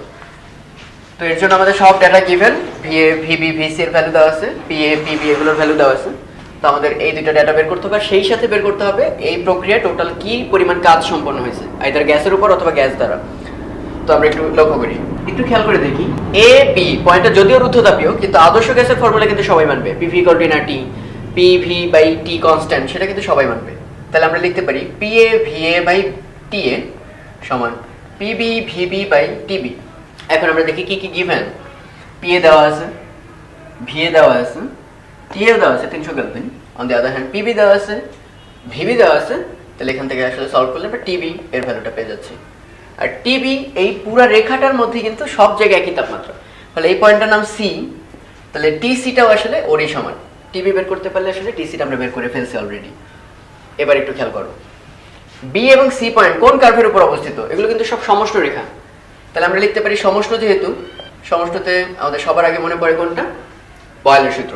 তাহলে পিবি ভিবি সমান পিসি ভিসি। ওকে, তাহলে এখানে আমরা দেখি পিবি ভিবি গিভেন, আর পিসি আমরা জানি না, বাট ভিসি কিন্তু given 0.1 metre cube. So VC জানি, পিএ জানি, ভিবি জানি, তাহলে আলটিমেটলি আমরা এখান থেকে পিসিটা পেয়ে যাচ্ছি। তাহলে আমাদের পিসি আননোন ছিল, টিবি আননোন ছিল, আমরা দুটোই বের করছি। এখন বের করতে হচ্ছে কি পরিমাণ কাজ। তাহলে এখানে কিন্তু অবশ্যই একটু ব্যাপার খেয়াল রাখতে হবে, সেটা হচ্ছে কাজ নির্ণয়ের সময় দেখো এই রেখা এবং এই রেখা পথে আসছে। সো আমাদের এই রেখার আন্ডারে যতটুকু ক্ষেত্রফল আছে সেই পুরো ক্ষেত্রফলটা আমাদের ডিটারমিন করতে হবে। এটা রুদ্ধতাপীয় আন্ডারে, আর এই হচ্ছে সমষ্ণ আন্ডারের ক্ষেত্রফল। তো আমরা একটু আগেই তোমাদের সেই যে সমষ্ণ প্রক্রিয়া এবং রুদ্ধতাপীয় প্রক্রিয়ায় কৃতকাজের রাশিমালা কিন্তু শিখিয়ে ফেলছি। সেটা কি ছিল, যদি রুদ্ধতাপীয় প্রক্রিয়া হয় তাহলে ডাব্লিউ হবে N R divided by gamma minus 1 T2 minus T1। তাহলে এই এন আর T2 কে আবার লেখা যায় কি, ultimately 1 by gamma minus 1, N R T2 মানে P2 V2, PV equal to NRT always. তাহলে P2 V2 minus P1 V1। এখানে সব গিভেন ডাটা আছে, তুমি ওখান থেকে বের করে ফেলতে পারবে। একইভাবে যদি সমষ্ণ কার্ভের আন্ডারে ক্ষেত্রফল বের করতে চাও, মানে কাজ বের করতে চাও, তার জন্য ফর্মুলা আমরা অলরেডি শিখিয়েছি। সেটা ছিল হচ্ছে N R T ln V2 by V1। তো যেহেতু আমরা সব রাশিমালা বের করতে পারছি, অনেক রাশিমালা দেওয়া আছে, তাহলে এটার নাম W2, এটার নাম W1, সলভ করে টোটাল কৃতকাজ WT হবে W1 প্লাস W2। সো এইসব ফর্মুলার উপর আমাদের একটু হাত পাকাতে হবে। এখানে একটা সিলিন্ডার দেওয়া আছে, সেই সিলিন্ডারে হচ্ছে 2 মোল আদর্শ গ্যাস আছে। তো এর মধ্যে আমরা সমচাপীয় প্রক্রিয়াটার নাম লিখে দিলাম। সমচাপ প্রক্রিয়ায় 4000 জুল তাপ আমরা সাপ্লাই দিলাম। ওকে, গ্যাসকে 4000 জুল তার মানে সে চাপটা শোষণ করছে, ফলে তার টেম্পারেচার বেড়ে গেছে হচ্ছে 100 কেলভিন। তো কোয়েশ্চেন করছে গ্যাস দ্বারা কৃতকাজ কত। গ্যাস দ্বারা কেন বলা হলো, কারণ এখানে পিস্টনটা উপরে উঠে যাবে, ফলে আয়তন বাড়বে, ফলে গ্যাস নিজে ধাক্কায় ধাক্কায় উপরে উঠতেছে। সো গ্যাস দ্বারা কৃতকাজ। এরপর হচ্ছে অন্তস্থ শক্তির পরিবর্তন কত, মানে তাপমাত্রা চেঞ্জ আমাদের হিসাব করে অন্তস্থ শক্তি DU ওটা বের করতে হবে। আর গ্যামা, এই যে গ্যাসটা দেওয়া আছে এটার ভ্যালু কত। তো সিম্পল অঙ্কটা, কিন্তু প্রথমে মনে হতে পারে ডেটার একটু কম আছে। যেমন আমরা ফার্স্ট ল অনুসারে কি জানি, DQ সমান DU plus DW, that is প্রযুক্ত তাপটা দুইটা কাজে ব্যয় হয়। একটা হচ্ছে তাপমাত্রা বৃদ্ধিতে মানে অন্তস্থ শক্তি বৃদ্ধিতে, আর একটা হচ্ছে বাহ্যিক কাজ সম্পাদন। তো এখানে একটু খেয়াল করার বিষয় সেটা হচ্ছে আমরা জানি DQ এখানে গিভেন 4000 জুল, এবং যেহেতু তাপ দেওয়া হলো তাহলে এটা পজিটিভ। DU আমরা জানি এটা নির্ণয় করতে হবে, আর এখানে DW সেটা আমাদের নির্ণয় করতে হবে আসলে এই যে গ্যাস দ্বারা কৃতকাজ। সো আলটিমেটলি আমাদের এখানে দুইটা আননোন। তো কেউ যদি ভাবে যে DU তো আলাদা একটা ফর্মুলা আছে, সেটা তো আমরা জানি যে DU সমান NCVDT, এটা আমরা অলওয়েজ ব্যবহার করব। কেউ যাতে না ভাবি যেহেতু CV আছে সময় আয়তন প্রক্রিয়া হতে হবে, আর এখানে সমচাপ, নট অ্যাট অল। অন্তস্থ শক্তির পরিবর্তন পদ্ধতিটার উপর বা পাথের উপর ডিপেন্ড করে না, ডিপেন্ড করে অনলি স্টেট বা পয়েন্টের উপর। এ থেকে বিতে গেল, কোন পাথে গেল এটার উপর চেঞ্জ হবে না। ওকে, আদি আর শেষ তাপমাত্রা ডিফারেন্স। কিন্তু এখানেও একটা বিষয়, n এর মান হচ্ছে মোল সংখ্যা গিভেন 2 মোল, CV কিন্তু দেওয়া নেই, কারণ গামার ভ্যালু কিন্তু আমাদের বের করতে হবে। সো গামা আমরা জানি না, অনেকেই বোধহয় অলরেডি মনে করার কথা CV সমান কি ছিল, R divided by gamma minus 1। আমরা একটু আগের ভিডিওতে সেটা দেখাইছি, কিন্তু ওটা যদি দেইও সেখানে কিন্তু গামা আননোন। ডিটিটা জানা আছে আমাদের 100 কেলভিন টেম্পারেচার বৃদ্ধি পাইছে। সো আসলে কিভাবে আমরা নির্ণয় করব? তো আমরা প্রায় এই অঙ্কগুলো করার সময় একটা জিনিস ভুলে যাই যে PV = nRT, আদর্শ গ্যাসের যে ফর্মুলা, এগুলো কিন্তু কোনো প্রসেস ডিপেন্ডেন্ট না, যে এটা সমচাপ প্রক্রিয়া সময় আয়তন ডাজন্ট ম্যাটার। এটা কিন্তু সব আদর্শ গ্যাসের ক্ষেত্রে অ্যাপ্লিকেবল, কোনো প্রক্রিয়ার উপর ডিপেন্ড করে না। তাহলে যেহেতু সমচাপ প্রক্রিয়া, আমরা যদি ডিফারেন্সিয়েট করি তাহলে আমরা তো জানি অলরেডি DW এটা সমান কি PdV। তাহলে এই ইকুয়েশনকে আমরা যদি ডিফারেন্সিয়েট করি, P কনস্ট্যান্ট বাইরে আসবে, DV N আর এগুলো কনস্ট্যান্ট DT। তাহলে একটু খেয়াল করো, DW সমান হচ্ছে PdV সমান হচ্ছে nRDT। সো এই ফর্মুলাগুলো যাতে সব সময় উপস্থিতভাবে মাথায় চলে আসে। তাহলে এখানে খেয়াল করো, N দেওয়া আছে 2, আমরা জানি R এর ভ্যালু হচ্ছে 8.31, আর DT টেম্পারেচারের ডিফারেন্স হচ্ছে 100 কেলভিন। সো আলটিমেটলি আমরা DW জানি, তাহলে এখানে যদি DW বসাই দিই আর এখানে 4000 জানা আছে, তাহলে এখান থেকে আমরা পাবো DU। তার মানে DU আমরা নির্ণয় করতে পারলাম। সেকেন্ড কোয়েশ্চেন অ্যান্সারও পেলাম, ফার্স্ট কোয়েশ্চেন তো আমরা এখানেই জানলাম। তাহলে এবার গ্যামা কত একটু খেয়াল করে দেখো, DU সমান আবার কি জানলাম, NCVDT। DU এর ভ্যালু আমাদের জানা আছে, N দেওয়া আছে 2 মোল, DT আমাদের 100 কেলভিন। তাহলে এখান থেকে কি নির্ণয় করা যাবে, CV। তাহলে এখান থেকে CV বের করে ফেলবো আমরা। আবার আমরা কি জানি, দুইটা ফর্মুলা যে কোনো একটা অ্যাপ্লিকেবল। CP সমান কি জানি, CV প্লাস R, বা CP মাইনাস CV সমান R। আর এর ভ্যালু আমাদের জানা, CVও জানা। সো আলটিমেটলি এখান থেকে কি পাবো, CP পাওয়া যাবে। আর গামা সমান আমরা কি জানি, CP বাই CV। এভাবে বের করতে পারি অথবা ডিরেক্ট বের করতে পারি। এখান থেকে যেহেতু CVটা আমাদের নির্ণয় করা হয়ে গেল, CV সমান আমরা জানি R divided by gamma minus 1। তাহলে R জানো, CV জানো, এটা সলভ করলে আসলে আমরা গামা পেয়ে যাবো। সো যে কোনো ওয়েতে যাও না কেন, আসলে আমাদের হাতে ফর্মুলা আছে। তো এটা একটা সুন্দর অঙ্ক, বেশ বড় দেখতে পাচ্ছ তোমরা। বামের আর ডানের ছবিটা আসলে একই, দুইটা অবস্থা দেখানো। এটা একটা সিলিন্ডার, মাঝখানে একটা পিস্টন, বলা আছে তাপ অপরিবাহী পিস্টন, দ্যাট ইজ ডান পাশের কোনো তাপমাত্রা বামে পেনিট্রেট করে আসতে পারে, রুদ্ধতাপীয়। তো এখন কি কোয়েশ্চেন করা হয়েছে, ইনিশিয়ালি দুইটা রুমের মানে দুইটা সেগমেন্টে ভাগ করে ফেলছে, যেহেতু দুইটারই PVT same, P0 V0 T0 P0 V0 T0। তো এরপর কি করা হলো, ডান পাশের চেম্বারে আমরা DQ পরিমাণ তাপ দিলাম, যাতে করে সে প্রসারিত হয় রুদ্ধতাপীয় ভাবে। আর রুদ্ধতাপীয় না বললেও বুঝি আমরা, তাপ অপরিবাহী পিস্টন, সেই পাশে তাপের কোনো আদান প্রদান হবে না। তো আমরা তাপ দিলাম, ফলে কি হবে, এই পাশ প্রসারিত হবে, প্রসারিত হয়ে এখন চাপ, ভলিউম, টেম্পারেচার সব চেঞ্জ হবে। চেঞ্জ হবে না কোনটা, খালি DQ, আই মিন রুদ্ধতাপ প্রক্রিয়া, ওই পাশে কোনো তাপ যাবে না। আর এখানে ছিল P0 V0 T0, সেই জায়গায় হয়ে যাবে চাপ খেয়ে P1 V1 T1। এই হচ্ছে কন্ডিশন বর্ণনা করা আছে। গ্যামার ভ্যালু দেওয়া আছে গ্যাসের, দুই পাশে একই গ্যাস। ওকে, গামার ভ্যালু হচ্ছে 1.5। তো বিভিন্ন প্রশ্ন করতে দেখতেই পাচ্ছ, বামের যে চেম্বারটা সেই চেম্বারের DS মানে এন্ট্রপির চেঞ্জটা কত। এরপর কোয়েশ্চেন করছে V1 কত হবে, আগে ছিল V0, নতুন V1টা কত হবে। T1 টেম্পারেচারটা কত হবে, T2 ডান পাশের রুমের টেম্পারেচারটা কত হবে, বামের কক্ষের উপর কৃতকাজ। কারণ খেয়াল করো ডান পাশের চেম্বারটা বামের উপর চাপ দিছে, সো ডান পাশের চেম্বার বামের উপর কত কাজ করলো সেটা কোয়েশ্চেনে চাওয়া হলো DW। আর V2 ডান পাশের চেম্বারের ভলিউমটা কত হবে। তো একটা ডাটা বাড়তে গিভেন আছে যে P2টা P0 এর মাধ্যমে প্রকাশ করা আছে, মানে P2 আদি অবস্থা থেকে কত চেঞ্জ হয়েছে এটা বলে দিছে। আর আমরা যত অ্যান্সার বের করব সব P0 V0 এবং T0 এদের মাধ্যমে প্রকাশ করতে হবে আলটিমেটলি, যে আদিতে কি ছিল পরবর্তীতে কি হয়েছে। তো একটু শুরু করা যাক। প্রথমে আমরা দেখতে পাচ্ছি বামের কক্ষের এন্ট্রপির চেঞ্জ আসলে হবে না কেন, এন্ট্রপির ফর্মুলা কি ছিল, dS = dQ/T। তাহলে আমরা তো সব তাপ দিছি ডানের চেম্বারে এবং আমরা বলছি ইনসুলেটিং, দ্যাট ইজ পিস্টনটা বাম পাশে কোনো রকম তাপ প্রেরণ করতে পারবে না। তার মানে বামের চেম্বারে dQ বা তাপের পরিবর্তন আগেও যা ছিল পরেও একই, সো চেঞ্জ নাই, আলটিমেটলি dS = 0, বাম কক্ষের পরিবর্তন নাই, এন্ট্রপি। এরপর সেকেন্ড কোয়েশ্চেন থেকে আমরা শুরু করলাম, V1 কত হবে। তো এই যে সংকোচনটা হলো এটা কিন্তু আসলে একটা রুদ্ধতাপীয় সংকোচন। রুদ্ধতাপের ক্ষেত্রে আমরা সেই যে ফর্মুলা জানি, PV⁴ সমান কনস্ট্যান্ট। তার অর্থ আগে ছিল P0 V0⁴ আর পরে হবে P1 V1⁴ এই PV⁴ কোনো পরিবর্তন নাই। এখান থেকে লিখতে পারি V1 / V0⁴ = P0/P1, অর্থাৎ V1/V0 হবে P0/P1 1/γ। এই যে এখানে গামা আছে, ওই পাশে 1/γ, অর্থাৎ V1 হবে V0 P0/P1 1/γ। গামার ভ্যালু আছে 1.5, দ্যাট ইজ 3/2, তাহলে 1/γ হবে 2/3। তাহলে আমরা এই একটা ফর্মুলা পেলাম। তাহলে এখানে আমরা V0 এবং P0 এর মাধ্যমে যদিও প্রকাশ করলাম, কিন্তু এখানে P1 কিন্তু জানি না, আমাদের কোয়েশ্চনে গিভেন কিন্তু P2, সো আমাদের P1 এবং P0 এর মধ্যে একটা রিলেশন বের করতে হবে এবং এটা খুব টাফ না। সেটা হচ্ছে খেয়াল করো, এটা তো জানি আমরা যে দুই পাশে প্রেসার কিন্তু সমান না থাকলে এই পিস্টনটা কিন্তু নড়াচড়া করতো, খুবই কমন সেন্স। ডান পাশের প্রেসার যদি বেশি হয় বামে সরে যাবে, আর বামের প্রেসার যদি বেশি হয় পিস্টনটা ডানে সরতে থাকবে। যেহেতু পিস্টনটা স্টেবল তার অর্থ হচ্ছে এই দুই পাশের প্রেসারটা আসলে সমান, P1 = P2। তাহলে আমরা অবশ্যই লিখতে পারি P1 সমান P2 আবার দেওয়া আছে P0 এর মাধ্যমে, সো আমাদের কাজ আসলে হয়ে গেছে 64/27 × P0। এটাকে যদি আমরা এখানে বসাই দিই তাহলে V1 = V0, আর এখান থেকে লেখা যায় P0/P1 হবে 27/64। তাহলে এই যে P0/P1 হচ্ছে 27/64 ⁵ 2/3, যেটাকে লেখা যায় 9/16 × V0। তাহলে আমরা একটা প্রশ্নের অ্যান্সার পেয়ে গেলাম। V1 কত হবে, সেটা হবে আদি আয়তনে 16/9। তাহলে এবার আমাদের বের করতে হবে T1টা কত। শুরুতে টেম্পারেচার ছিল T0, এরপর হয়ে গেছে T1। তো আমরা তো জানি সেই যে বয়েল এবং চার্লসের যে ফর্মুলাটার মিলিত সূত্র P0 V0/T0 মানে P1 V1/T1, এটা সব ক্ষেত্রে খাটবে যদি আদর্শ গ্যাস হয়। তাহলে এখানে P0 V0 T0 গিভেন, ওকে, আমাদের বের করতে হবে হচ্ছে T1, অর্থাৎ T1 হবে P1 V1 × T0 / P0 V0, ওকে। তাহলে আমরা এখান থেকে লিখতে পারি, খেয়াল করে দেখো T0 P0 V0 নিয়ে আমাদের কোনো হেডেক নেই, এগুলো গিভেন ডাটা।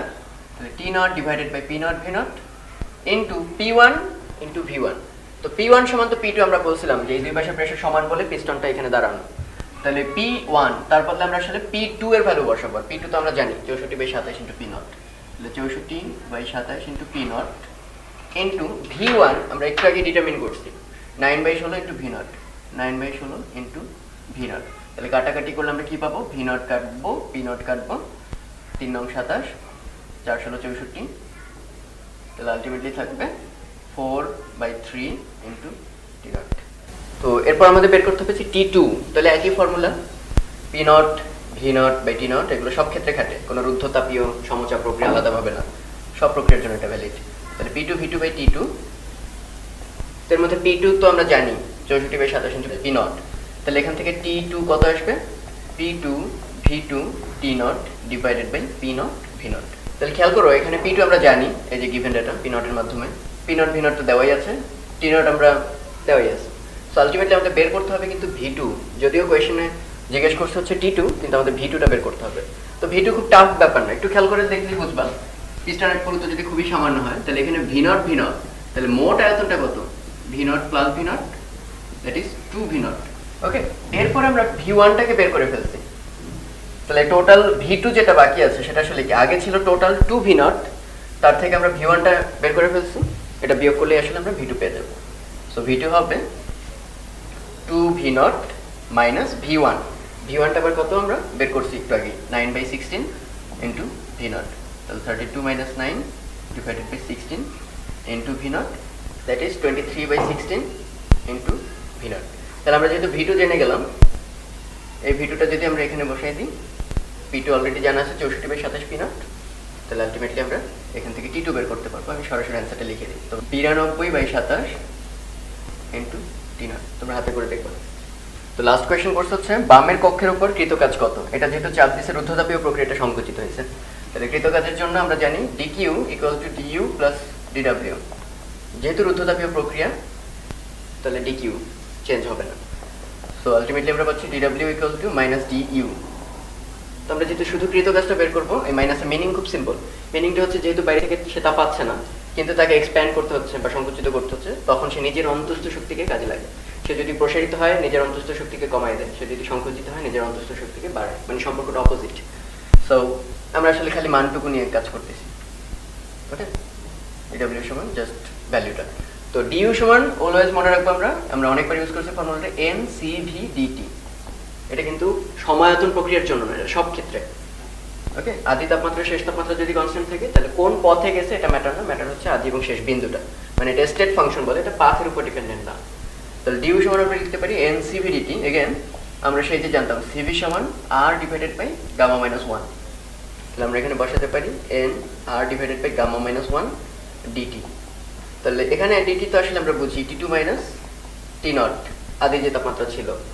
তাহলে আলটিমেটলি n r t2, বা আমরা এখানে ওই যে প্রথম কক্ষ যেটা, সেটার শেষ টেম্পারেচার ছিল হচ্ছে t1, আর এটার আদি টেম্পারেচার ছিল t নট।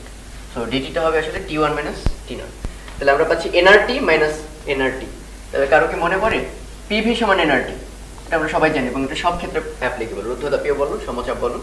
তাহলে nRT এর বদলে আমরা লিখতে পারি P1 V1, R nRT not এর বদলে আমরা লিখতে পারি P নট V নট, কারণ PV equal to nRT divided by gamma minus 1। তাহলে এখানে দেখো গামা দেওয়া আছে 1.5, আমরা জানি P1 সেই যে P2 সমান P1 সমান 64 বাই 27 ইনটু P নট, তারপর V1 given 9 বাই 16 একটু আগে আমরা বের করছি এটা, আর P নট তো দেওয়াই আছে। সো এটা তোমরা একটু বসাবা, ক্যালকুলেশন করবা, অ্যান্সার আসবে 3/2 P নট V নট। এই হচ্ছে প্রথম চেম্বারের উপর দ্বিতীয় চেম্বার কর্তৃক কৃত কাজ। তো তোমরা এখানে খেয়াল করছো একটা মাইনাস ছিল, তার মানে আলটিমেটলি অ্যান্সারটা আসছে কিন্তু নেগেটিভ। তো এই নেগেটিভের অর্থটা কি? নেগেটিভের অর্থ তোমাদের নিশ্চয়ই মনে থাকার কথা, সেই যে DW আমরা পড়তাম কিংবা DQ পড়তাম যে প্লাস হয় মাইনাস হয়। তাহলে DQ কখন পজিটিভ হয়? যখন তাপ শোষণ করে। নেগেটিভ কখন? যখন তাপ বর্জন করে, বের করে নিয়ে আসি বা শীতল হয়। একইভাবে DW সমান আমরা জানি PdV। সো এটা পজিটিভ হবে যদি DV পজিটিভ হয়, মানে আয়তন যদি বাড়ে। কিন্তু এখানে প্রথম চেম্বারকে আমরা চাপ দিয়ে সংকুচিত করছি। সো এটা আসলে গ্যাস দ্বারা কৃত কাজ না, গ্যাসের উপর কৃত কাজ। সেন্সারটা কেমন? নেগেটিভ। ওকে, তো এই প্লাস এবং মাইনাসের ইন্টারপ্রিটেশনগুলো তোমরা শিখবা, লিখেও দিবা পারলে আনসার। তো এটা একটা মজার কোয়েশ্চেন, মানে অবজেক্টিভের জন্য এগুলো খুব ইম্পর্টেন্ট। একটা গ্রাফ দেওয়া আছে PV। ওকে, তো এখানে চারটা স্টেট দেখতে পাচ্ছ, 1 থেকে 2 এটা একটা স্ট্রেট লাইন, কোন বরাবর? প্রেসার বরাবর, তার অর্থ একটা সমচাপীয় প্রক্রিয়া।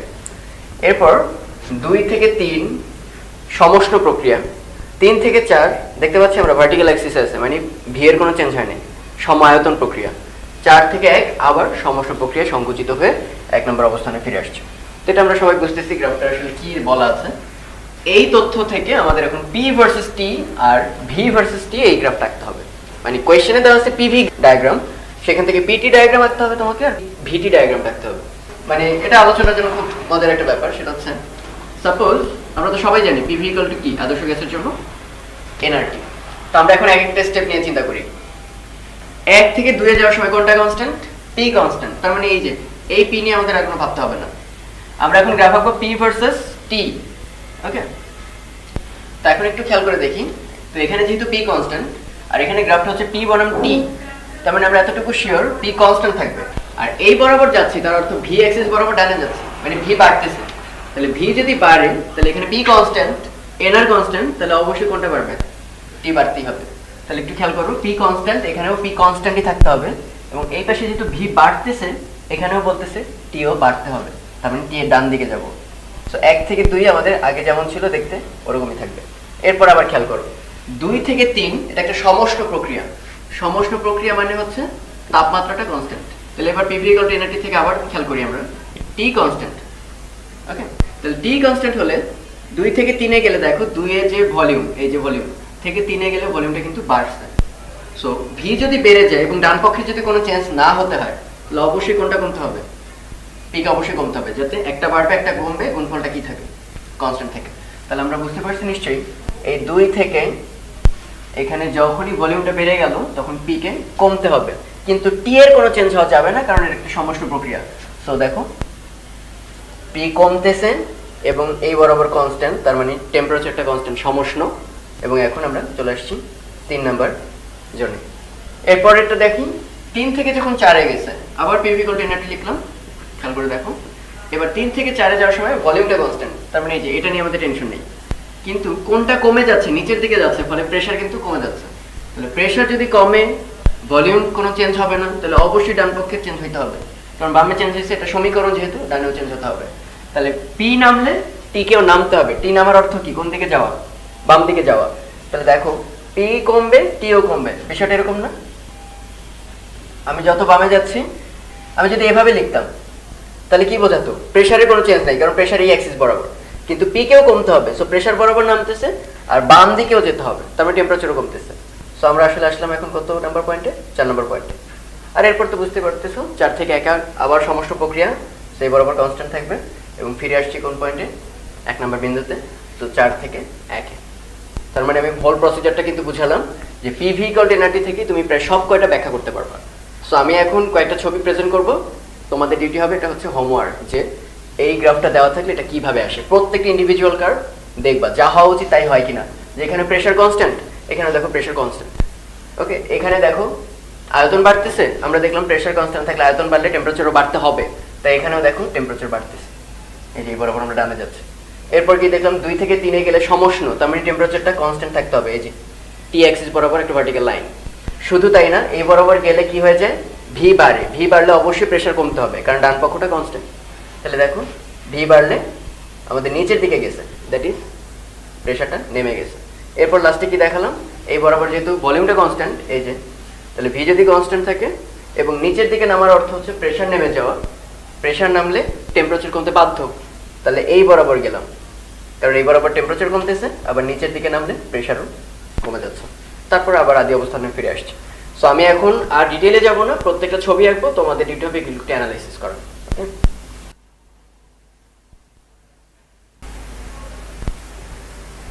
আচ্ছা, এই গ্রাফটা দেওয়া আছে, আগেটা যেমন ছিল পি বনাম ভি, এবার ছিল ভি বনাম টি। তোমাদের তার থেকে বের করতে হবে পি বনাম ভি আর পি বনাম টি। এবার ছবিটা দেওয়া আছে হচ্ছে পি বনাম টি, দ্যাট ইজ এখানে প্রেসার কনস্ট্যান্ট মানে সমচাপ প্রক্রিয়া, এখানে টেম্পারেচার কনস্ট্যান্ট মানে সমষ্ণ, এখানে আবার সমচাপ প্রক্রিয়া, হ্যাঁ, আর ওটা হচ্ছে সমচাপও না সমষ্ণ না। তাহলে আমাদের রাখতে হবে পিভি এবং ভিটি, এই দুটো গ্রাফ। এখানে একটা সিলিন্ডার দেখতে পাচ্ছ, তার মধ্যে গ্যাস রাখা আছে, তো তার উপর একটা পিস্টন, বাট পিস্টনের উপরে একটা স্প্রিং আটকানো বাইরে একটা বক্সের মধ্যে। ওকে, এই হচ্ছে সিস্টেমটা।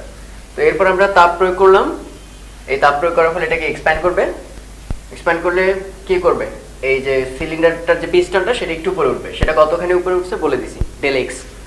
ফলে কি হবে? এটা একটা চাপ দেবে স্প্রিং এর উপর, ফলে স্প্রিংটা সংকুচিত হবে ডেল এইচ পরিমাণে। দুইটা ডিফারেন্ট হবে, বুঝতে পারতেছি। গ্যাস বাড়বে অল্প বা একটু বেশি, স্প্রিংকে চাপাবে অল্প একটু।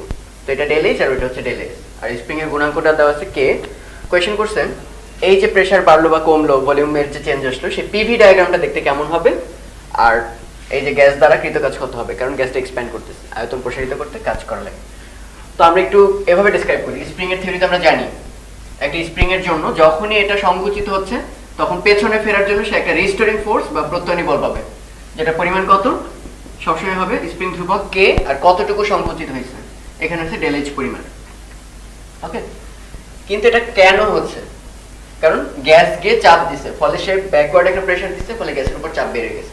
তাহলে সেই বাড়তি চাপ ডিপিটা কত হবে? এই ফোর্সটা divided by cross sectional area. কার এরিয়া? পিস্টনটার এরিয়া, বললাম আমরা এ। তো সেটা হচ্ছে K del H divided by A. কিন্তু আমাদের তো আসলে রিলেট করা লাগবে কার সাথে? কার? চাপের সঙ্গে আয়তনের। কিন্তু এখানে চাপের সঙ্গে দেখতে পাচ্ছি সরণের, তাই আমরা এখানে ক্ষেত্রফল দিয়ে যদি গুণ করে দিই উপরে নিচে, তাহলে উপরে একটা ক্ষেত্রফল নিচে একটা ক্ষেত্রফল হলে এ স্কয়ার হয়ে গেল। এখন সুবিধাটা কি? আমরা জানি ক্ষেত্রফল ইনটু উচ্চতা, এটাই আসলে কি? আয়তন। ওকে, তাহলে আমরা এখানে লিখতে পারি কে ডিভি, এখানে ডিপি আছে, ওখানে ডিভি লিখলাম, ডিভাইডেড বাই এ স্কয়ার। তাহলে রিলেশনটা খুব সুন্দর না? ওয়াই অক্ষে যদি ডিপি বসে মানে প্রেসারের চেঞ্জ, আর এক্স অক্ষে যদি ডিভি বসে ভলিউমের চেঞ্জ, আর কে বাই এ এগুলো তো আসলে কনস্ট্যান্ট। একটা স্প্রিং যেহেতু স্প্রিং ধ্রুবক একই থাকবে, আর যেহেতু পিস্টনের সাইজ চেঞ্জ হচ্ছে না, তাহলে ক্রস সেকশনাল এরিয়াটাও কনস্ট্যান্ট। তার মানে আমরা বুঝতে পারতেছি এটা আসলে DP proportional to DP, that is Y equal to M X, এই ফর্মুলা। ওকে, তাহলে গ্রাফটা আসলে কেমন দাঁড়াবে? সাপোজ ইনিশিয়ালি এই পয়েন্টে আছে 1 নম্বর পয়েন্ট, সেখান থেকে এটা একটা স্ট্রেট লাইন হবে, 2 নম্বর পয়েন্টে চলে যাবে। এখানে প্রেসার, এখানে ভলিউম, এবং তাদের মধ্যে সম্পর্কটা লিনিয়ার। ভলিউম যত বাড়বে প্রেসার তত বাড়বে। এখন কোয়েশ্চেন করছে এটার ক্ষেত্রফল কত, কারণ কি দেখো ডিডব্লিউ আমরা জানি পিভি ডায়াগ্রাম এক্স অক্ষের সঙ্গে যে ক্ষেত্রফলটা তৈরি করে এটা।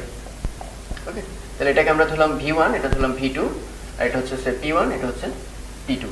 তাহলে এটা দেখতেই পাচ্ছি একটা ট্রাপিজিয়াম, ফলে ডিডব্লিউ হবে কি ক্ষেত্রফল হাফ, ট্রাপিজিয়ামের ক্ষেত্রফল কি হাফ, সমান্তরাল বাহুদের যোগফল এটা যোগ এটা, that is p1 plus p2 into উচ্চতা। তাহলে উচ্চতা কি হবে? এতটুকু। আর সেটা তো আমরা quite simple, v2 minus v1। এই হচ্ছে কৃতকাজের রাশি।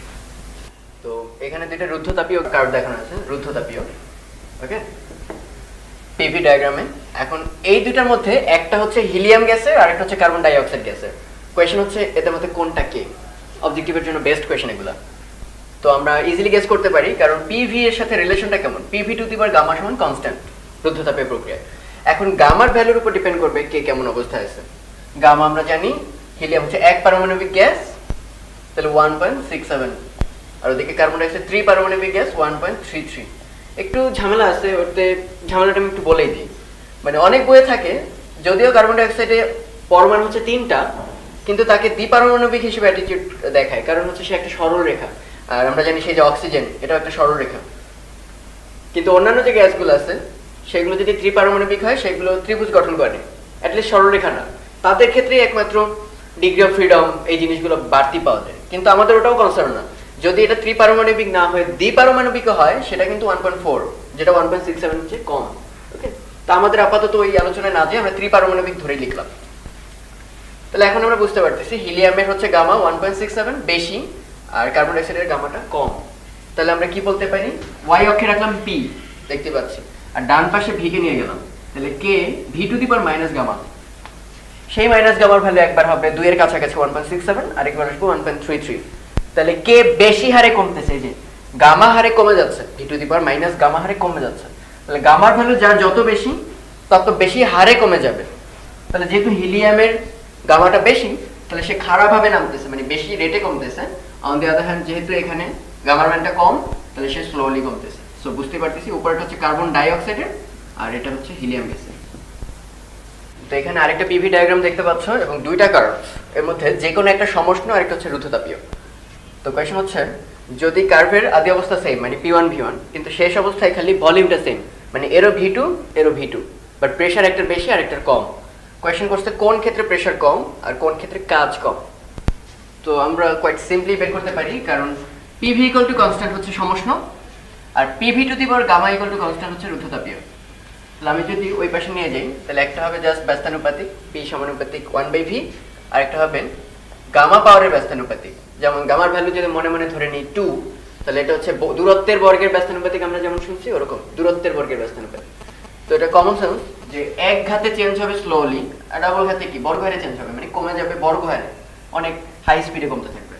তাহলে এটা খুবই কমন সেন্স, কোন ক্ষেত্রে প্রেসার কম হবে। তাহলে একই পরিমাণ ভলিউম যেহেতু দিছি এবং বেশি হারে কমে কোনটা, রুদ্ধতাপীয়। তাহলে এটা হচ্ছে সেই রুদ্ধতাপীয় অ্যাডিয়াবেটিক, আর উপরটা হচ্ছে সমষ্ণ বা আইসোথার্মাল। তো ছবি দেখেই বোঝা যাচ্ছে এটার প্রেসার হবে বেশি আর নিচেরটার হবে প্রেসার কম। রুদ্ধতাপীয় ক্ষেত্রে প্রেসার কম। কোন ক্ষেত্রে কাজ কম সেটা আমরা বের করতে পারি, কারণ আমরা অলরেডি জানি কাজ হচ্ছে কি এই কার্ভের আন্ডারে যে ক্ষেত্রফলটা। তাহলে দেখতেই পাচ্ছি রুদ্ধতাপীয় ক্ষেত্রফলটা সমষ্ণের চেয়ে অনেক কম, কারণ সমষ্ণ কি উপর থেকে শুরু হবে। তাহলে এই অংশটা সমষ্ণের ক্ষেত্রে কিন্তু বাড়তি। সো আলটিমেটলি কোন ক্ষেত্রে কাজ কম হবে, রুদ্ধতাপীয় ক্ষেত্রে। তো এটা একটি ছোট প্রমাণ যে প্রমাণ করতে হবে যে গামা সমান 1 + 2/f। এফ এর পরিচয় হচ্ছে স্বাধীনতার মাত্রা বা ডিগ্রি অফ ফ্রিডম। এটা সম্পর্কে আমরা একটু ডিটেইল আলোচনা করতে পারি। যেমন তোমরা একটু জানো যে মনোঅ্যাটমিক বা এক পারমাণবিক গ্যাস হলে ডিগ্রি অফ ফ্রিডম 3, দ্বিপারমাণবিক হলে 5, আর 3 বা বহু পারমাণবিক হলে 6। ওকে, তো এটা আসলে গতিশক্তি কয় দিকে স্বাধীনভাবে সে দৌড়াতে পারে সেটার উপর ডিপেন্ড করে, যে এটা কি খালি রৈখিক গতিশক্তি, রৈখিক প্লাস ঘূর্ণন গতিশক্তি, ভাইব্রেশনাল, এই সব ব্যাপারের উপর ডিপেন্ডেন্ট। আর গামা তো আমরা দেশে বিখ্যাত টার্ম, মোলার অনুপাত গ্যাসের Cp/Cv, এটা হচ্ছে গামা। তো তোদের যাতে মনে আছে যে আমরা যদি স্থির আয়তনে তাপটা প্রয়োগ করি তাহলে dq সমান অলওয়েজ কি du প্লাস dw, যেহেতু স্থির আয়তন dw সমান আমরা জানি pdv, তার মানে আয়তনে পরিবর্তন হওয়াটা মাস্ট। যেহেতু স্থির আয়তন বলেই দিছি, সো আয়তনে কোনো চেঞ্জ নেই, আলটিমেটলি dw টা থাকবে না।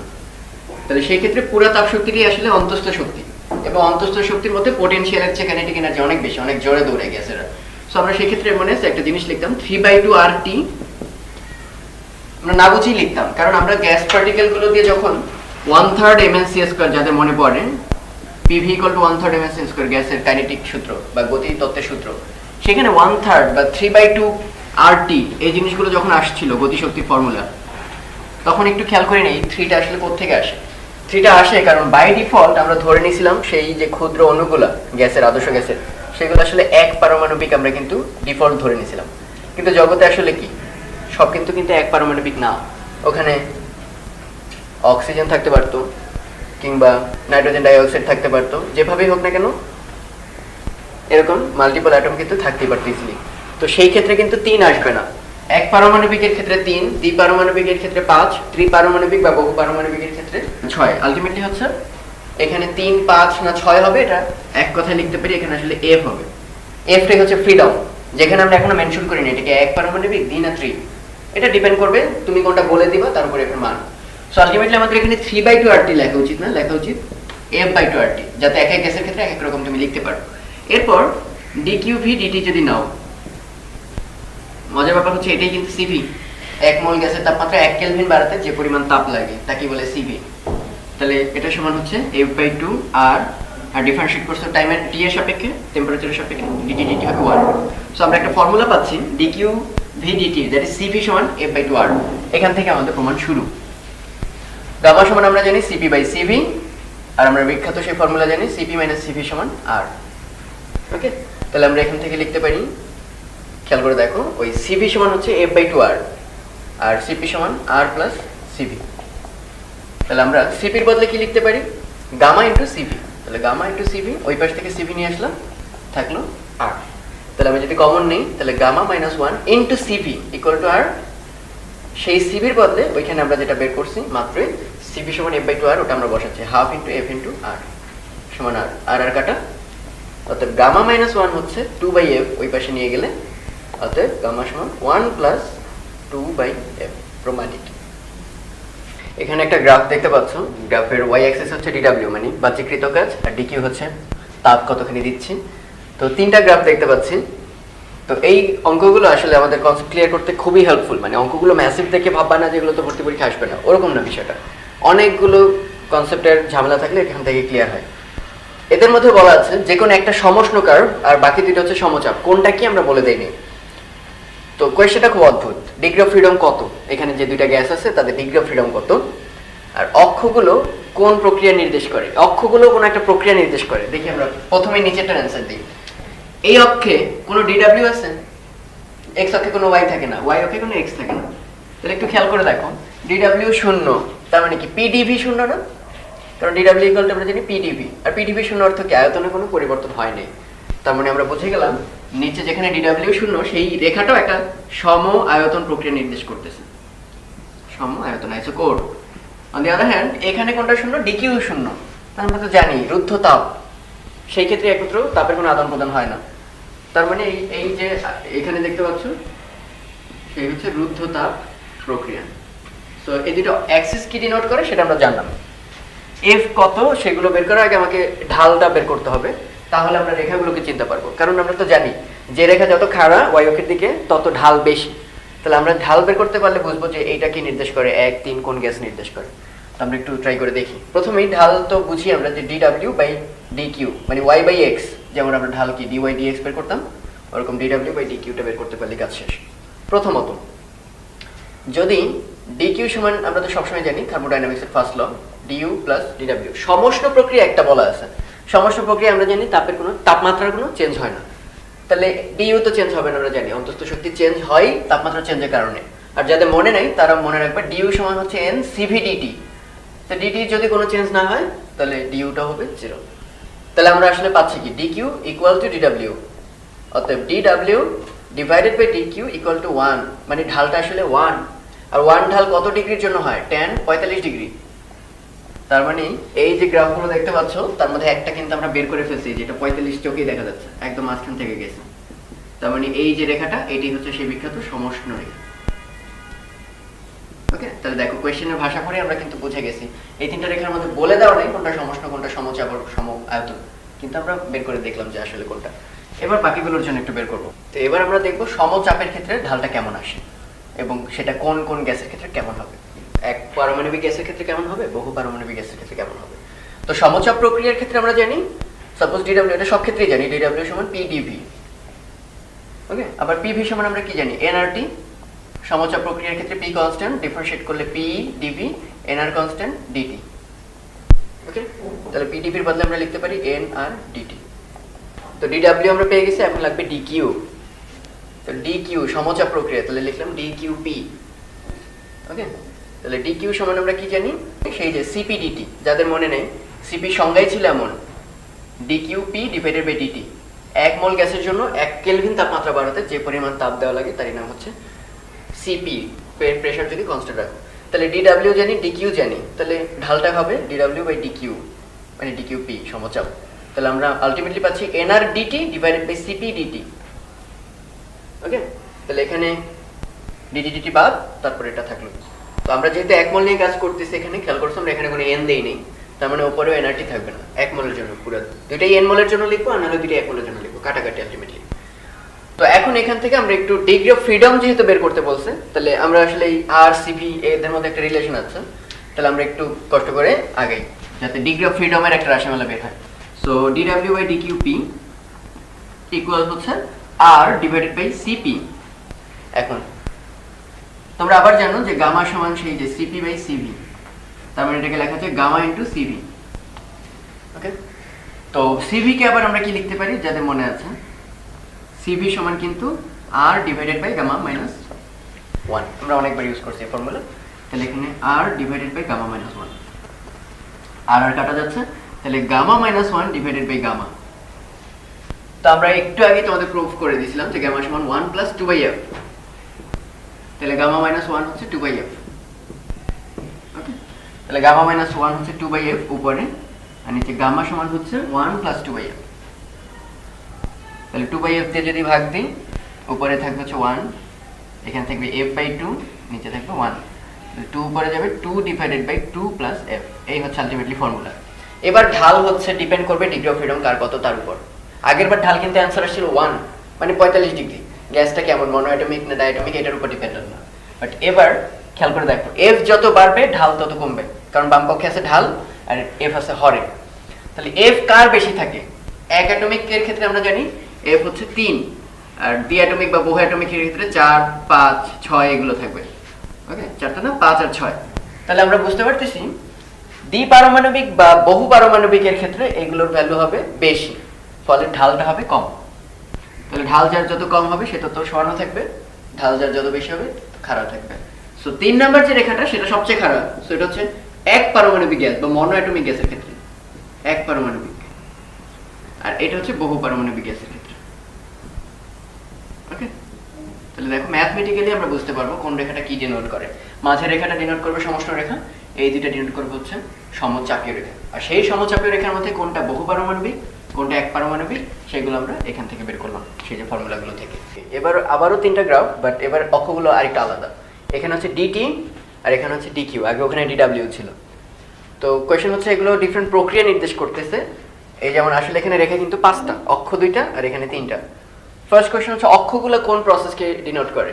তাহলে আমরা আবার আগের মতো দেখি, dq অক্ষে dt 0, তাহলে dt 0 মানে তাপমাত্রার কোনো চেঞ্জ হয় নাই। সো আমরা বুঝে গেছি এই অক্ষটা হচ্ছে সমউষ্ণ, তাপমাত্রা কনস্ট্যান্ট, সমউষ্ণতা। অন দ্য আদার হ্যান্ড এখানে dq 0, কারণ এই অক্ষে হচ্ছে dq, তাহলে dq 0 মানে তাপ রুদ্ধ করে দিছি, সো এটা রুদ্ধতাপীয় প্রক্রিয়া। সো অক্ষ দুইটা কি আমরা এটা একদম ইজিলি গেস করতে পারলাম। এখন হচ্ছে ইন্ডিভিজুয়ালি 1, 2, 3 এদের মধ্যে প্রক্রিয়াও আলাদা, আবার গ্যাসও দুই প্রকার, মনোঅ্যাটমিক গ্যাস আর ডাইঅ্যাটমিক, দ্যাট ইজ এক পারমাণবিক গ্যাস আর দ্বিপারমাণবিক গ্যাস। এখন আমাদের ডিটারমিন করতে হবে কোন প্রক্রিয়াটা কোন রেখা দ্বারা নির্দেশিত হয় কোন অ্যাটমের জন্য, এক পারমাণবিক না দ্বিপারমাণবিকের জন্য। তো তার আগে আমরা দেখি এটা ঢালটা কি নির্দেশ করে। তো আমরা ঢাল না নিয়ে একটু 1 ঢাল নিলাম, দ্যাট ইজ ডিকিউ ডিটি। তো যাদের মনে আছে যেটা যদি ডিকিউ পি হতো মানে স্থির চাপে, আর একটা হচ্ছে ডিকিউ ভি স্থির আয়তনে, এবং গ্যাস যদি 1 মোল নিতাম, তাহলে এটাই আসলে সেই সিপি নির্দেশ করে, আর এটা নির্দেশ করে হচ্ছে সিভি। আর আরেকটা ব্যাপার হচ্ছে এখানে ডিকিউ বাই ডিটি যেটা, এটা কিন্তু ঠিক ঢাল না, এটা 1 ঢাল, 1 স্লোপ। সো যার ক্ষেত্রে এই জিনিসটা যত বড় হবে তার ক্ষেত্রে ঢাল তত ছোট হবে, মানে সে তত শোয়ানো থাকবে। তাহলে আমরা সিপি বের করতে পারি, সিভিও বের করতে পারি, 1 অ্যাটমের জন্য 2 অ্যাটমের জন্য। তাহলে আমরা দেখি কোন ক্ষেত্রে কত সেটা। সিভি সিপি 1 অ্যাটমের জন্য যদি মনোঅ্যাটমিক হয় তাহলে এটা আমরা জানি 3/2 আর, আর ওই 1 অ্যাটমের জন্য সিপি হবে 5/2 আর, কারণ আমরা জানি সেই যে সিপি মাইনাস সিভি হচ্ছে আর। একইভাবে সিভি 2 অ্যাটমের জন্য হবে 5/2 আর, এবং তখন সিপি 2 অ্যাটমের জন্য হবে 7/2 আর। তো দারুণ একটা ব্যাপার খেয়াল করছি, রেখা আসলে আসা উচিত 4টা, 1 অ্যাটমের সিভি সিপি, 2 অ্যাটমের সিভি সিপি, কিন্তু এখানে এই দুইটা কিন্তু সেম ভ্যালু 5/2 আর 5/2 আর। এই কারণে রেখা এখানে আসলে কয়টা? 3টা। তাহলে তো বুঝতেই পারতেছি আমরা 7/2, সিপি যত বড় হবে ঢাল তত ছোট হবে, কারণ সিপি হচ্ছে 1 ঢাল। তাহলে সবচেয়ে বড় হচ্ছে নিচেরটা, তাহলে তার ঢালটা হবে সবচেয়ে কম, তার মানে ওই রেখাটা হবে সবচেয়ে হেলানো। তাহলে আমরা বলতে পারি এটা হচ্ছে সিপি 2 অ্যাটমিক পরমাণুর ক্ষেত্রে। আর সবচেয়ে কম কোনটা? 3/2, তাহলে তার ঢাল হবে সবচেয়ে বেশি, তার মানে সবচেয়ে খারাপ হবে। সো এটা হচ্ছে সিভি মনো অ্যাটমিক গ্যাসের জন্য। আর আছে এটা একটা, এটা একই সঙ্গে সিপি নির্দেশ করে, সিভি নির্দেশ করে। সিভি নির্দেশ করে দ্বিপারমাণবিকের জন্য, সিপি নির্দেশ করে এক পারমাণবিক গ্যাসের জন্য। সো এই অঙ্কগুলো আসলে দারুণ, মানে গ্রাফ সলভ করতে গিয়ে আসলে আমাদের অনেকগুলো কনসেপ্ট চর্চা হয়ে যায়। একটি গ্যাস একটা স্টেট আছে, মানে একটা অবস্থা আছে 1, সেই অবস্থা থেকে 2 অবস্থায় যাচ্ছে, 2টা প্রক্রিয়ায়। প্রথমে হচ্ছে সময়আয়তন পরে সমচাপ, অথবা প্রথমে সমচাপ পরে সময়আয়তন। তো 3টা কোয়েশ্চেন, সেটা হচ্ছে 2 ক্ষেত্রে কি ডিডব্লিউ মানে কাজের পরিমাণটা কি সেম থাকবে কিনা, প্রযুক্ত তাপের পরিমাণ সেম থাকবে কিনা, আর একটা হচ্ছে ডিএস মানে এনট্রপির চেঞ্জটা কি সেম থাকবে কিনা। তো আগে আমরা একটু ছবিতে দেখি আসলে ঘটনাটা কি। সাপোজ এটা হচ্ছে প্রেসার, এটা হচ্ছে ভলিউম এক্সিস, এই হচ্ছে 1 নাম্বার বিন্দু, মানে যে স্টেটে ছিলাম তা থেকে 2 নাম্বার স্টেটে আসবো। তো 2টা মেথডে আসবো। প্রথম এটা হচ্ছে প্রথমে সম আয়তন, তার মানে এই বরাবর আসছি আয়তনটাকে ফিক্স রেখে, এরপর সমচাপ, তাহলে এই বরাবর আসছি চাপটাকে ফিক্স রেখে, এই একটা ওয়ে। অথবা প্রথমে সমচাপ মানে প্রেসার অক্ষটাকে ফিক্স রাখলাম, এরপর সমায়তন আয়তন অ্যাক্সিসটাকে ঠিক রাখলাম। 2টা দিয়ে দেখাচ্ছে, এটা সেকেন্ড মেথড। তো ডিডব্লিউ কি সেম কিনা প্রথমত একটু খেয়াল করে দেখি আমরা। কাজের পরিমাণ আমরা কিভাবে হিসাব করি একটু খেয়াল করো। প্রথম মেথড হচ্ছে এইটা, তাহলে এর আন্ডারে আসলে ক্ষেত্রফল আছে কতটুকু একটু খেয়াল করলে দেখবো আমরা এই অংশে কোনো ক্ষেত্রফল নেই, ক্ষেত্রফল আসলে এতটুকু। তাহলে দ্বিতীয় মেথডে মানে প্রথমে সমায়তন পরে সমচাপ, প্রথম মেথডে যেটা কৃতকাজ এই লাল দাগটুকু। বাট এই যে মেথডটা তাতে কিন্তু পুরা যে ব্লকটা দেখতে পাচ্ছ এই পুরোটাই কিন্তু কৃতকাজের রাশিমালা। আলটিমেটলি বোঝা যাচ্ছে ডিডব্লিউ সেম না, দ্বিতীয় প্রক্রিয়াতে বেশি। এরপর ডিকিউ কি সেম? অবভিয়াসলি না, কারণ দেখো 1 আর 2 কিন্তু দুজনের জন্য সেম, মানে আদি আর শেষ অবস্থা, ইনিশিয়াল ফাইনাল। তাহলে আমরা জানি ডিকিউ সমান ডিইউ প্লাস ডিডব্লিউ। আমরা জানি ইনিশিয়াল আর ফাইনাল স্টেট যদি কনস্ট্যান্ট থাকে তাহলে ডিইউটা কনস্ট্যান্ট, এটা পথের উপর নির্ভর করে না। তাহলে আমরা জানলাম যে দ্বিতীয় পদ্ধতিতে ডিডব্লিউ বেশি, তার মানে বোঝাই যাচ্ছে দ্বিতীয় পদ্ধতিতে আসলে ডিকিউ এটাও বেশি লাগছে। সো ডিকিউ আসলে সেম না, এটাও দ্বিতীয় পদ্ধতিতে লাগবে বেশি। ডিএস কি সেম? হ্যাঁ সেম, কারণ এনট্রপি এটা পাথ ডিপেন্ডেন্ট না, এটা হচ্ছে একটা স্টেট ফাংশন, মানে অবস্থার উপর ডিপেন্ড করে, আদি আর শেষ, state function not path function. So এটা মনে রাখবা, যে পথে আসি না কেন আদি আর শেষ যেহেতু সেম, 2 ক্ষেত্রে ডিএসটা সেম। তো এখন আমাদের তাপগতিবিদ্যার দ্বিতীয় সূত্র। তো এই চ্যাপ্টারে খুব বেশি কিছু নাই, থার্মোডাইনামিক্সের সেকেন্ড লতে মেইনলি কার্নোর ইঞ্জিনটা আছে, ওখানে দক্ষতা রাশিমালাগুলো, আর সেই সাথে শেষে এনট্রপি অল্প একটু পার্ট। তো একটা সিম্পল অঙ্ক যে একটা কার্নো ইঞ্জিনের আউটপুট পাওয়ার দেওয়া আছে, এটি উৎসের তাপমাত্রা 300 ডিগ্রি সেলসিয়াস আর সিঙ্কের তাপমাত্রা হচ্ছে 30 ডিগ্রি সেলসিয়াস, তাপগ্রাহক যেটা, এই দুইটার মধ্যে কাজ করে। প্রথম কোয়েশ্চেন হচ্ছে ঘন্টায় কি পরিমাণ তাপ শোষণ করে, আর দ্বিতীয় কোয়েশ্চেন হচ্ছে কি পরিমাণ তাপ সে বর্জন করে দেয়, মানে কাজে লাগে না। তো এখানে সবার একটা ভুল হয়, ভুল তো না মানে আমাদের বইয়ে ওরকম স্পেসিফিক ভাবে লেখা নেই। আমরা জানি এই হচ্ছে দক্ষতা রাশিমালা, যে এটা ইকুয়াল টু 1 - T2/T1, গ্রাহকের তাপমাত্রা বাই উৎসের তাপমাত্রা। কিন্তু মনে রাখতে হবে এটা কার্নো ইঞ্জিনের দক্ষতার রাশিমালা। কার্নো ইঞ্জিন হচ্ছে বেস্ট ইঞ্জিন, এটা থিওরিটিক্যালি প্রমাণ করা যায় কার্নোর থিওরেম দিয়ে। অন্য যতগুলো ইঞ্জিন কাজ করবে এর মধ্যে কার্নোর ইঞ্জিনের এফিসিয়েন্সি হবে ম্যাক্সিমাম। তার মানে এটার আরেক নাম দেওয়া উচিত আসলে এটা ম্যাক্স, যে এই দুটো টেম্পারেচারের মধ্যে কাজ করলে সর্বোচ্চ কি পরিমাণ কর্মদক্ষতা আমরা পেতে পারি ইঞ্জিনের কাছ থেকে। আর নর্মালি এটার ডেফিনেশন হচ্ছে সবসময় যেটা জানতাম, আউটপুট বা ইনপুট। আর আউটপুট কি, একটা ইঞ্জিনের কাছ থেকে আমরা আউটপুট কি চাই? নিশ্চয়ই তাপ চাই না, তাপ আমি দেবো, কাজ চাই। রেলগাড়িকে আমি তাপ দিয়ে দিলে সে যাতে দৌড়াতে পারে। তাহলে আউটপুট বা ইনপুট, আউটপুট পাওয়ার বা ইনপুট পাওয়ার। ওকে, তাই আউটপুটে যেটা দেখবো এটা কৃত কাজ, আর ইনপুটে যেটা দিয়ে দেবো ওটা হচ্ছে প্রদত্ত তাপ। এইটা কিন্তু সব ক্ষেত্রে খাটে। ওকে, আমরা উপরে যে ফর্মুলাটা লিখছি ওটা সব ক্ষেত্রে খাটবে না, শুধুমাত্র কার্নোর ক্ষেত্রে খাটবে বা ম্যাক্সিমাম এফিসিয়েন্সির সঙ্গে খাটবে। আর এটা হচ্ছে সব ক্ষেত্রে, কার্নোর ক্ষেত্রেও খাটবে আর অন্য ক্ষেত্রেও খাটবে। ওকে, এই তথ্যটা যাতে আমরা মনে রাখি। তো আমাদের প্রথমেই যেহেতু দেওয়া আছে কত তাপমাত্রায় কাজ করে, তাহলে 1 - T2/T1 এটা করে, T2 হচ্ছে 300 + 273 কেলভিনে কনভার্ট করতে হবে। আর এখানে 30 273 + 30 সলভ করে আমরা ইটাটা বের করে ফেলতে পারলাম, কার্নোর ইঞ্জিন যেহেতু। একই সাথে আমরা জানি এটা আবার W/Q1, মানে কার্নোর ইঞ্জিন বলি, যে কোনো ইঞ্জিন বলি, এটা সব ক্ষেত্রে অ্যাপ্লিকেবল। তাহলে এই মাত্র আমরা এটা জেনে গেলাম। আর দেওয়া আছে আউটপুটের পাওয়ার হচ্ছে 100 কিলোওয়াট। তাহলে এখান থেকে আমরা ইনপুট পাওয়ারটা বের করতে পারবো, সামথিং জুল পার সেকেন্ড আসবে, মানে 1 সেকেন্ডে কত জুল সে তাপ দিতে হচ্ছে তাকে। কিন্তু এখানে বলছে ঘন্টায় কি পরিমাণ তাপ শোষণ করে, মানে দিতে হয়। তাহলে এই সেকেন্ডকে আমরা ঘন্টায় কনভার্ট করবো। তাহলে 1 সেকেন্ডকে আমরা লিখতে হবে 1/60 × 60 মানে 1/3600 আওয়ার। সো পার ঘন্টায় কি পরিমাণ তাপ আমরা শোষণ করাচ্ছি সেটা এখান থেকে আমরা ইজিলি ক্যালকুলেট করতে পারবো। আর এরপর লাস্ট কোয়েশ্চেন কি, যে ঘন্টায় কি পরিমাণ তাপ বর্জন করে। কোয়াইট সিম্পল, W = আমরা কি জানি, কৃত কাজ হবে আউটপুট মাইনাস ইনপুট। আসলে input minus output, that is input বেশি দিছিলাম, আউটপুট কম পাইছি। So Q1 - Q2। সো এটুকু হচ্ছে কৃত কাজ, আর সেই কৃত কাজ বা আউটপুট পাওয়ার দেওয়া আছে 100 কিলোওয়াট। ওগুলোকে আমাদের কিলোওয়াট মানে কি, জুল পার সেকেন্ড, এটাকে অবশ্যই জুল পার আওয়ারে কনভার্ট করতে হবে, কারণ পুরো জিনিসটা চাওয়া হয়েছে ঘন্টায়। ওকে, আশা করি ওগুলো তোমরা পারবা। তাহলে এখানে মাত্র Q1 বের করছি, আর কোয়েশ্চেনের মধ্যে দেওয়া আছে W। তাহলে এখান থেকে সলভ করে আমরা Q2টা বের করে ফেলতে পারবো। তাহলে Q2 হচ্ছে বর্জিত তাপ। নিচে ইনপুট Q1, আউটপুট দিছি W, অর্থাৎ Q2 পরিমাণ আমরা বর্জন করে দিছি। আচ্ছা, এটা তপন স্যারের বইয়ের খুব বিখ্যাত একটা সমস্যা, মানে খুব ইজি বাট এটা খুব পপুলার। কার্নোর ইঞ্জিনের দক্ষতা 20%, যদি এর উৎসের তাপমাত্রা 25 ডিগ্রি সেলসিয়াস বাড়ানো হয় তখন দক্ষতা 25% বেড়ে যায়। কোয়েশ্চেন হচ্ছে উৎসের তাপমাত্রা কত, গ্রাহকের তাপমাত্রা কত। তো যেহেতু কার্নো, তাহলে বেস্ট, তার মানে এই ফর্মুলা কার্নোর ক্ষেত্রে সবসময় খাটবে, অন্যান্য ইঞ্জিনের ক্ষেত্রে কিন্তু খাটবে না।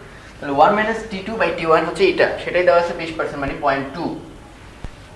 তাহলে এখান থেকে আমরা ইজিলি T2/T1টা বের করে ফেলতে পারি। T2/T1 = হবে তাহলে 1 - 0.2, দ্যাট ইজ 0.8।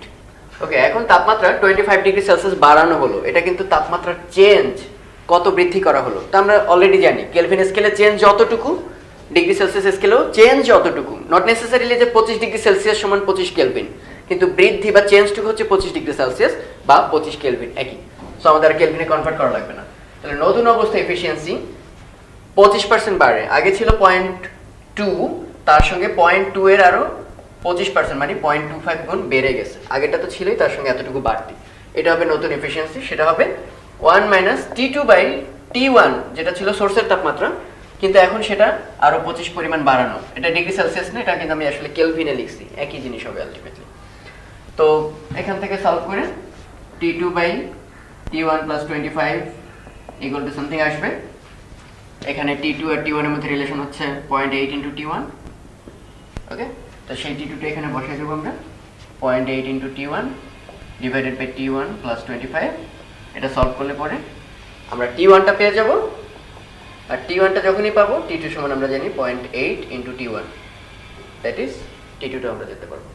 তো 07 এ বইটা একটা কোয়েশ্চেন এসেছিল এরকম, যেটা কার্নোর চক্র দেখতে পাচ্ছ তোমরা, 1 থেকে 2 এ যায় আয়তন বাড়ে, সমস্ত প্রসারণ, যেখানে তাপমাত্রা হচ্ছে T1। এরপর হচ্ছে রুদ্ধতাপীয় প্রসারণ, V2 থেকে V3 তে আয়তন যায় কিন্তু তাপটা রুদ্ধ থাকে, ফলে তাপমাত্রা চেঞ্জ হয়ে T1 থেকে T2 আসে। এরপর V3 থেকে V4 আবার সমস্ত সংকোচন, কারণ আয়তন কমতেছে। এরপর V4 থেকে V1 আবার রুদ্ধতাপীয় সংকোচন, কারণ আয়তন আবারও কমতেছে বাট তাপমাত্রা চেঞ্জ হচ্ছে। তো কোয়েশ্চেনে বলে দিছে প্রতি ধাপে সংকোচন আর প্রসারণ অনুপাত হচ্ছে 1:6। তার অর্থটা কি? যেমন এটা একটা ধাপ, উপরে একটা ধাপ, এই আরেকটা ধাপ, নিচে আরেকটা ধাপ, 4টা ধাপ। সাপোজ এই ধাপটার কথাই চিন্তা করি একটু। এখানে আয়তন কত? V2, এই হচ্ছে সেই V2, কারণ নিচে আয়তন অক্ষ। এরপর প্রসারণের পর V3, আয়তন চেঞ্জ হয়ে হলো V3, তাহলে সংকোচন আর প্রসারণ অনুপাত যেহেতু 1:6, তার অর্থ কি V2 থেকে এটা কি প্রসারিত হয়ে গেছে, কত গুণ প্রসারিত হবে এটাই বলে দিচ্ছে। সংকুচিত অবস্থা থেকে প্রসারণে গেলে 6 গুণ প্রসারিত হয়। তাহলে আমরা বলতে পারি অবভিয়াসলি V2/V3, V2 এর চেয়ে যেহেতু V3 বড়, এটাই কোশ্চেনে দেওয়া হচ্ছে 1/6। কেউ যদি বলে V1/V2, এটা হচ্ছে 1/6, অবভিয়াসলি হবে, কারণ প্রতি ধাপে সংকোচন আর প্রসারণ অনুপাত হচ্ছে 1:6। কেউ যদি বলে V3/V4, V3 বড় V4 ছোট, তাহলে সেটা কিন্তু 1/6 না, 6/1, কারণ বড় ডিভাইডেড বাই ছোট, বাট রেশিওটা হবে 6 গুণ। ওয়েল, আমরা এখন এটা নিয়ে কাজ করতেছি। কোয়েশ্চেনে T1 তাপমাত্রাটা দেওয়া আছে 327 ডিগ্রি সেলসিয়াস, এটাকে অবশ্যই আমাদের কেলভিনে নিতে হবে, আর বের করতে হবে T2 তাপমাত্রাটা আর এই কার্নোর ইঞ্জিনের এফিসিয়েন্সি। তাহলে আমরা কিভাবে বের করতে পারি, আমাদের ভলিউমের সম্পর্ক জানা আছে, টেম্পারেচার বের করতে হবে, এবং এই রেখাটা আমরা সবাই জানি এটা একটা রুদ্ধতাপীয় প্রসারণ। সো রুদ্ধতাপের ক্ষেত্রে আয়তন আর তাপমাত্রার মধ্যে সম্পর্ক আমরা সবাই জানি, T(v⁻⁻1 = কনস্ট্যান্ট। তাহলে এর অর্থ কি, শুরুতে টেম্পারেচার ছিল T1, ওই সময় আয়তন ছিল V2⁻⁻1, গামার ভ্যালু দেওয়া আছে 1.4 সমান, এরপর শেষে টেম্পারেচার হয়ে গেছে T2 আর আয়তন হয়ে গেছে V3⁻⁻1। ওকে, তাহলে আমাদের যেহেতু বের করতে হবে T2 সমান আমরা লিখতে পারি T1 * V2/V3⁻⁻1, আর V2/V3 given 1/6। তাহলে এটা সলভ করলে T1 * 1/6 two the power gamma হচ্ছে 1.4 - 1। ক্যালকুলেটর সলভ করবে, যেখানে T1 327 না, অবশ্যই 273 যোগ করে কেলভিন স্কেলে নিয়ে নিতে হবে। ওকে, আশা করি সলভ করতে পারবা। তাহলে এটা গেল টেম্পারেচার। এরপর তো এফিসিয়েন্সি বের করা কোয়াইট ইজি। কার্নোর ইঞ্জিন এফিসিয়েন্সি সমান আমরা জানি 1/, সিঙ্কের তাপমাত্রা ডিভাইডেড বাই সোর্সের তাপমাত্রা। এখন এই মাত্র আমরা T2 জানলাম, কোয়েশ্চনে দেওয়া আছে T1 কত, এটা সলভ করলে আমরা এফিসিয়েন্সিটা বের করতে পারবো। এখানে একটা ইঞ্জিন 2100 কেলভিন আর 700 কেলভিনের মধ্যে ক্রিয়াশীল, মানে সোর্সের তাপমাত্রা আর সিঙ্কের তাপমাত্রা দেওয়া, যার দক্ষতা 40%। তো এটা একটু অদ্ভুত লাগতে পারে, তাপমাত্রা দেওয়া আবার দক্ষতাও দেওয়া, কারণ আমরা তো জানতাম কি এটা সমান হচ্ছে 1 - T2/T1। তো তাপমাত্রা দুইটা দেওয়া থাকলে তো আসলে দক্ষতা আমরাই বের করতে পারি, কিন্তু দারুণ ব্যাপার হচ্ছে দক্ষতা বের করলে ওটা 40% হবে না। তাহলে আসলে কি বলতে চাই, এই ইঞ্জিনটা আসলে কার্নোর ইঞ্জিন না, একটা দুর্বল ইঞ্জিন, কার্নোর চেয়ে কম দক্ষ। ওটাই কোয়েশ্চনে আসছে যে এটি কার্নোর ইঞ্জিনের শতকরা কত পার্সেন্ট, মানে কত পার্সেন্ট আসলে।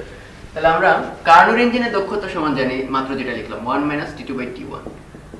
তাহলে ওই যে ইঞ্জিনটা কাজ করতেছে সেইখানে যদি একটা কার্নোর ইঞ্জিন কাজ করতো, মানে সে সর্বোচ্চ পরিমাণ এফিশিয়েন্ট যদি হতো, তাহলে এটা অ্যান্সার আসতো এরকম যে 700 / 2100। এটা সলভ করলে যেটা আসবে ওটা হচ্ছে সর্বোচ্চ দক্ষতা বা কার্নোর ইঞ্জিনের দক্ষতা, কিন্তু তার দক্ষতা হচ্ছে 40%। তাহলে আমরা মনে করি তার দক্ষতা, কার্নোর ইঞ্জিনের দক্ষতা, দ্যাট ইজ ম্যাক্সিমাম দক্ষতার X%। এটাও আমি জানি, মাত্র নির্ণয় করলাম, এটা জানি, তাহলে এখান থেকে এক্সটা আমরা বের করে ফেলতে পারবো। তো এই অঙ্কগুলো খুব পপুলার, এন্ট্রপির চেঞ্জের অঙ্ক। এই একটা পাত্রে আছে 15 ডিগ্রি সেলসিয়াস তাপমাত্রার 50 গ্রাম পানি, আর একটা পাত্রে আছে 40 ডিগ্রি সেলসিয়াস তাপমাত্রার 80 গ্রাম পানি। এদেরকে একত্রে মিশ্রিত করা হলো।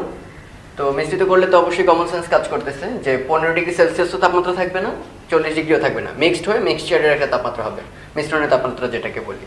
ফলে 15 থেকে হয়তো একজনের জন্য গরম হবে, সে অ্যান্সার আসছে সাপোজ 20, তাহলে এর কি তাপমাত্রা বাড়ছে, অন দ্য আদার হ্যান্ড এর 40 থেকে নেমে 20 আসছে। সো একজন এন্ট্রপি কমছে আর একজন এন্ট্রপি বাড়ছে। এই টোটাল চেঞ্জটা কত, এই মিশ্রিত করার ফলে এন্ট্রপির মোট চেঞ্জ কত, এই হচ্ছে আমাদের কোয়েশ্চেন।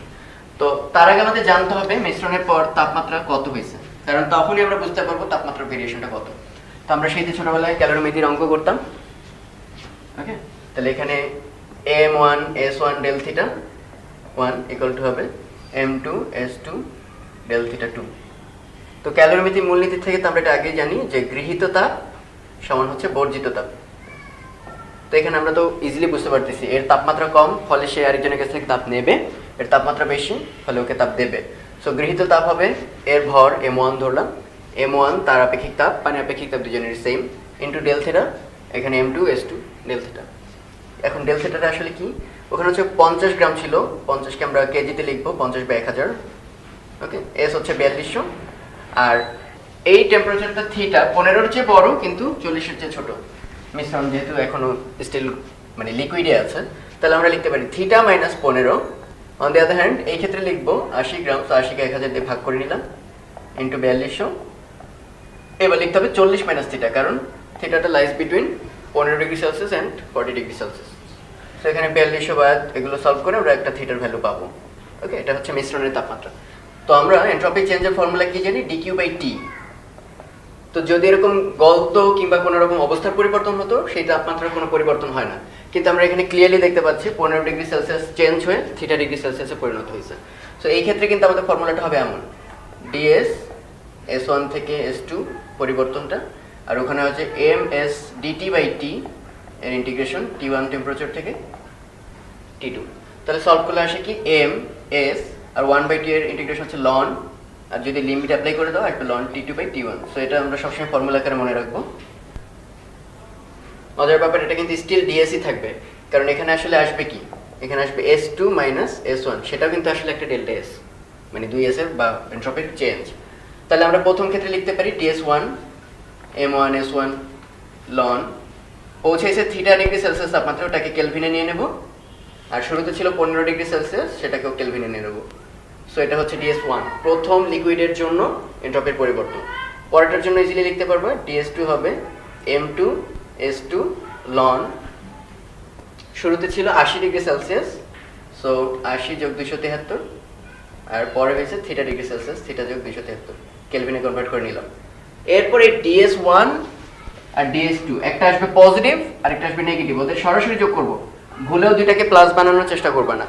এই যোগ করার পর যা থাকবে ওইটাকে অ্যানসার বানানোর জন্য অ্যাবসলিউট ভ্যালু দিয়ে দিবা। ওকে, সাপোজ এমনি জাস্ট ফর एग्जांपल এটা 5 আসলো, ওটা 3 আসলো না, -3, তাহলে এই দুটো যোগ করবা সিম্পলি যোগ করার পর কত আসবে 2, তাহলে অ্যানসার তো সরাসরি পজিটিভ আসছে, কোনো সমস্যা নেই। কিন্তু প্রথমটা যদি এমন আসতো, প্রথমটা -5 পরেরটা +3, তাহলে অ্যানসার আসতো -2, ওই অ্যানসারটাকে আমরা জাস্ট চেঞ্জ যেহেতু চাওয়া হয়েছে অ্যানসারটাকে পজিটিভ বানায় 2 লিখবা। কিন্তু ভুলেও এই কাজ করা যাবে না, -5 কে আগে মডিউলাস দিবা, +3 কে মডিউলাস দিবা, ফলে অ্যানসার কিন্তু চলে আসবে 5 + 3 মানে 8। এটা থেকে বোঝা যাবে এর তাপমাত্রা আগের চেয়ে বাড়ছে, এটার তাপমাত্রা আগের চেয়ে বাড়ছে, কিন্তু ঘটনা কিন্তু তা না। ঘটনা হচ্ছে এর তাপমাত্রা বাড়ছে বাট ওর কমছে, ফলে একটা প্লাস আসবে আর একটা মাইনাস আসবে। এটা যদি সবাই মনে রাখি, ইন্ডিভিজুয়ালি কিন্তু কোনো রকম মডিউলাস দিবা না, অ্যানসার আসার পর মডিউলাস দিয়ে একটা পজিটিভ অ্যানসার লিখবা। তো এটা সুশান্ত স্যারের খুব সুন্দর একটা এক্সাম্পল, যে 0°C তাপমাত্রায় 5 গ্রাম পানি আছে, 50°C তাপমাত্রায় পানি নাই আর 5 গ্রাম সম্পৃক্ত বাষ্প, তার মানে ওই পানিগুলো এখন বাষ্প। এটা শুনে অনেকেই ভয় পায় যে 50 ডিগ্রিতে কেন বাষ্প, 100°C না কেন, বা এমন একটা কোয়েশ্চেন মাথায় ঘোরে। এখানে কিন্তু কোথাও চাপের কথা উল্লেখ করা নেই। তা আমরা জানি এই যে স্ফুটনাঙ্ক বলি ওর সামথিং 100°C, সাথে কিন্তু আমরা জানি এটা 1 অ্যাটমসফিয়ার বায়ু চাপে, চাপ যদি কমায় দাও তাহলে কিন্তু অনেক কম তাপমাত্রাতে ইজিলি বাষ্প হবে। ওকে, তো এই এর মধ্যে এনট্রপির পার্থক্য করে দেওয়া আছে। কোয়েশ্চেন হচ্ছে 50°C তাপমাত্রায় সেই সুপ্ত তাপ কত, মানে বাষ্প হতে যে সুপ্ত তাপ সে নিয়েছিল অবস্থা পরিবর্তন করতে। তো এই অঙ্কটা একটু পিগিলিয়ার হইতে সলভ করব, যে আমরা দেখব এখানে মনে করো পানি আছে 5 গ্রাম পানি 0°C, সেটা বাষ্প হয়ে গেলে এনট্রপির কত চেঞ্জ হয়। স্বাভাবিক অনেক তাপ নেবে, এনট্রপির চেঞ্জ হবে। তাহলে এটার জন্য আমরা তো ফর্মুলা জানি, প্রথমে তার তাপমাত্রা 0 থেকে 50 এ উন্নীত হবে। তো তাপমাত্রা চেঞ্জ করলে আমরা একটু আগে ফর্মুলা শিখছি, মানে আছে ms ln T2 / T1 plus, এরপর 50°C তাপমাত্রায় যখন উঠবে এরপর অবস্থা লিকুইড থেকে বাষ্প হবে, তো তখন শুধুমাত্র dQ/T, এই টিটা আর চেঞ্জ হবে না, আমরা জানি 50 ডিগ্রিতে স্থির থাকবে। সো 50 কে 273 যোগ করে কেলভিনে কনভার্ট করে নিলাম, আর উপরে dQ সমান সেই যে mLV বাষ্পীভবনে আপেক্ষিক সুপ্ত তাপ mLV। এই যে মোট এনট্রপিক চেঞ্জ, দ্যাট ইজ পানি থাকা অবস্থায় এবং নতুন বাষ্প হতে গিয়ে, এই চেঞ্জটাই হচ্ছে 40.698, এটা কোয়েশ্চেনে গিভেন। তো m আমরা জানি 5 গ্রাম, সো 5/1000, তারপর পানির আপেক্ষিক তাপ হচ্ছে 4200 ইনটু ln T2 হচ্ছে আমরা কত থেকে কত নিয়েছি 273 কেলভিন, মানে 0°C থেকে 50°C, অবশ্যই কেলভিনে কনভার্ট করে নিতে হবে, প্লাস m আবারও জানি 5/1000, LV আমরা জানি না, ওইটাই আমাদের আসলে কোয়েশ্চেনে নির্ণয় করতে হবে, 50 + 273, আর ডানে হচ্ছে তাদের এনট্রপির পার্থক্য কোয়েশ্চেনে যেটা দেওয়া। সো এই কোয়েশ্চেনে একমাত্র আননোন হচ্ছে LV, দ্যাট ইজ বাষ্পীভবনের আপেক্ষিক সুপ্ত তাপ, ওটা সলভ করলেই চলে আসবে। তো এখানে একটা টেস্ট টিউব আছে, টেস্ট টিউবের নিচে হচ্ছে বাতাস, যেটার দৈর্ঘ্য হচ্ছে 15 সেন্টিমিটার, আর মাঝখানে দেখতে পাচ্ছ একটা পারদের উচ্চতা দেওয়া আছে 30 সেন্টিমিটার। এই তলাটা এরকম রাউন্ড না, তলাটা ওরকম সার্কুলারই ভাববা, মানে আমি আকার সুবিধার থাকছিলাম। আর ওপরটা বাতাস উন্মুক্ত। ওকে, এবার এই ভার্টিক্যাল অবস্থা থেকে এটাকে হরিজন্টাল করা হলো। খুবই কমন সেন্স, যখন ভার্টিক্যাল অবস্থায় থাকে তখন এখানে বায়ু চাপ তো আছেই, কারণ বাইরে বাতাস তো চাপ দেবেই, সেই সাথে এই উচ্চতার একটা 30 সেন্টিমিটার উচ্চতার পারদও চাপ দিতেছে, ফলে এই গ্যাসটুকু কিন্তু চেপে যাবে, তাই এটা 15 সেন্টিমিটার। আর যখন এটাকে হরাইজন্টাল করছো তখন কিন্তু পারদ তাকে কোনো ভার্টিক্যাল প্রেশার দিতে পারেনি, শুধুমাত্র বাইরের বায়ু চাপটা আছে, পার্শ্ব চাপ। সো সেই কারণে অবশ্যই আগের যে চাপ যেহেতু কম, আয়তনও বেড়ে গেছে। খেয়াল করো, আগে ছিল 15 সেন্টিমিটার দৈর্ঘ্যে, এখন হচ্ছে 21 সেন্টিমিটার। বাট পারদের যেহেতু অসংকোচনশীল প্রায়, ফলে এটার কোনো চেঞ্জ হয়নি। তো কোয়েশ্চেন করা হয়েছে আজকের বায়ু চাপটা কত পারদ চাপ, মানে অ্যান্সারটা আসবে পারদ চাপে। তো আমি ধরলাম আজকে বায়ু চাপটা এইচ পারদ চাপ, এইচ সেন্টিমিটার, ওই এইচ এর ভ্যালুটাই আমাকে বের করতে হবে। তাহলে আমি কি বলতে পারি না, এখানে একটা গ্যাস আছে, সেটা এখন এখানে আছে, বাইরে কোনো তাপমাত্রা হ্যান চেঞ্জ করিনি, ফলে আমরা বলতে পারি বয়লের সূত্র অনুসারে এটার চাপ আমি ধরলাম P1, ভলিউম ধরলাম V1, আর এটার চাপ ধরলাম P2, ভলিউম ধরলাম V2। তাহলে P1 V1 ইকুয়াল টু হবে P2 V2। ওকে, তাহলে P1 V1। এখন খেয়াল করে দেখো, যখন প্রেসার 1, এর মধ্যে কি কি আছে? এর মধ্যে আছে একদম বাইরের বাতাস তো চাপ দিতেছেই, অ্যাটমসফিয়ারিক প্রেসার প্লাস এতটুকু উচ্চতার একটা পারদ চাপ, সেটাকে 30 সেন্টিমিটার, পারদের রো ইন্টু জি, এইচ রো জি। আর বায়ুচাপকে কি লিখতে পারি? এইচ রো জি। এই এইচ উচ্চতাটাই আমাদের নির্ণয়, যে কত পারদ চাপের সমান বর্তমান বায়ুচাপটা। সো আলটিমেটলি P1 হচ্ছে, যদি আমি রো জি কমন নিই, এইচ প্লাস 30 রো ইন্টু জি ইন্টু ভলিউম। এখন ভলিউমটা কত বাতাসের? 15 সেন্টিমিটার, এটা হচ্ছে দৈর্ঘ্য। সাথে আমি যদি প্রস্থচ্ছেদে ক্ষেত্রফল মানে সার্কুলার এরিয়াটি দিয়ে গুণ করি, তাহলে আয়তন পাবো, কারণ ক্ষেত্রফল ইন্টু উচ্চতা হচ্ছে আয়তন। এবার P2 এই অবস্থায় শুধুমাত্র অ্যাটমসফিয়ারিক প্রেসারটা আছে, আর সেটাকে আমরা জানি, লিখছি আমরা এইচ রো জি ইন্টু আয়তনটা কত হবে? 21 সেন্টিমিটার, আর ক্রস সেকশনাল এরিয়া হচ্ছে A, তাহলে A ইন্টু 21। তাহলে এ কাটা যাবে, এইচ রো জির মধ্যে রো জি এখান থেকে বাদ যাবে। তো আলটিমেটলি পাচ্ছ এইচ প্লাস 30 ইন্টু 15, আর ওখানে হচ্ছে এইচ ইন্টু 21। তাহলে এখান থেকে সলভ করলে এইচটা আমরা বের করে ফেলতে পারবো, যে আজকের কত সেন্টিমিটার পারদ চাপ বাতাসের চাপটা। এটা বয়লের সূত্র আরেকটা সুন্দর অ্যাপ্লিকেশন, যেরকম একটা টিউব, দুই পাশে সমান পরিমাণ বাতাস, মাঝে হচ্ছে 40 সেন্টিমিটার একটা পারদ লেন্থ। তো দুই পাশে সমান পরিমাণ বাতাস আছে 30 সেন্টিমিটার, আর তাদের প্রেশার ধরলাম P। এরপর যখন ভার্টিক্যাল করবো, কমন সেন্স, পারদ একটা বাড়তি চাপ দেবে, তাহলে সেই চাপের কারণে আগে ছিল 30, এখন হয়ে গেছে 25। তাহলে উপরে আগে ছিল 30, এখন হয়ে যাবে 35, কমন সেন্স, আর পারদেরটা কোনো চেঞ্জ নেই। তো কোয়েশ্চেন করা হয়েছে এই পিটা মানে বায়ুচাপটা আজকে কত। তো এটা আমরা কিভাবে করতে পারি একটু খেয়াল করুন। এখানে আছে বাতাস, এখানেও আছে বাতাস, এখানেও বাতাস, মানে তিনটা গ্যাসের সোর্স আমরা পাচ্ছি, এবং বয়লের সূত্র তিন ক্ষেত্রেই খাটবে, যেহেতু তাপমাত্রা কোনো পরিবর্তন হয়নি। তাহলে PV ইকুয়াল টু কনস্ট্যান্ট, এই ক্ষেত্রে প্রেসার হচ্ছে P, আয়তন হবে কি 30 সেন্টিমিটার ইন্টু ক্ষেত্রফল ধরে নিলাম A, তারপর P1, আর তার আয়তন হবে 25 ইন্টু A, কারণ ক্ষেত্রফল চেঞ্জ হচ্ছে না। আবার ওই ক্ষেত্রে হচ্ছে P2, তার ক্ষেত্রে হচ্ছে 35 ইন্টু A। তাহলে এটা যদি আমরা বাদ দিই, তাহলে একটা সুন্দর রিলেশন পাচ্ছি, 30P সমান 25P1 সমান 35P2। এটা একটা ইকুয়েশন। এরপর একটু খেয়াল করি, এইখানে যে প্রেসার 1, এটা তো সবচেয়ে হাই প্রেসার, কারণ এর উপর চাপ দিতেছে পারদ, প্লাস P2 আছে, বায়ুচাপটা আছে। তাহলে P2 প্লাস 40 সেন্টিমিটার পারদের একটা চাপ কিন্তু সে খাবে। তাহলে এই একটা ইকুয়েশন, এই আর একটা ইকুয়েশন। তো এই ইকুয়েশন আর ওই আগের ইকুয়েশন, এটা থেকে তোমরা সলভ করে পিটা বের করতে পারবা। ওকে, আর রো এর ভ্যালু 13.6, 10⁻³ ওটা দেওয়া থাকবে পারদের ঘনত্ব। তো বয়েলের আরেকটা খুব পপুলার অঙ্ক, এটা আমরা সবাই জানি, তাও একটু ডিফারেন্ট ওয়েতে দেখাচ্ছি আর কি।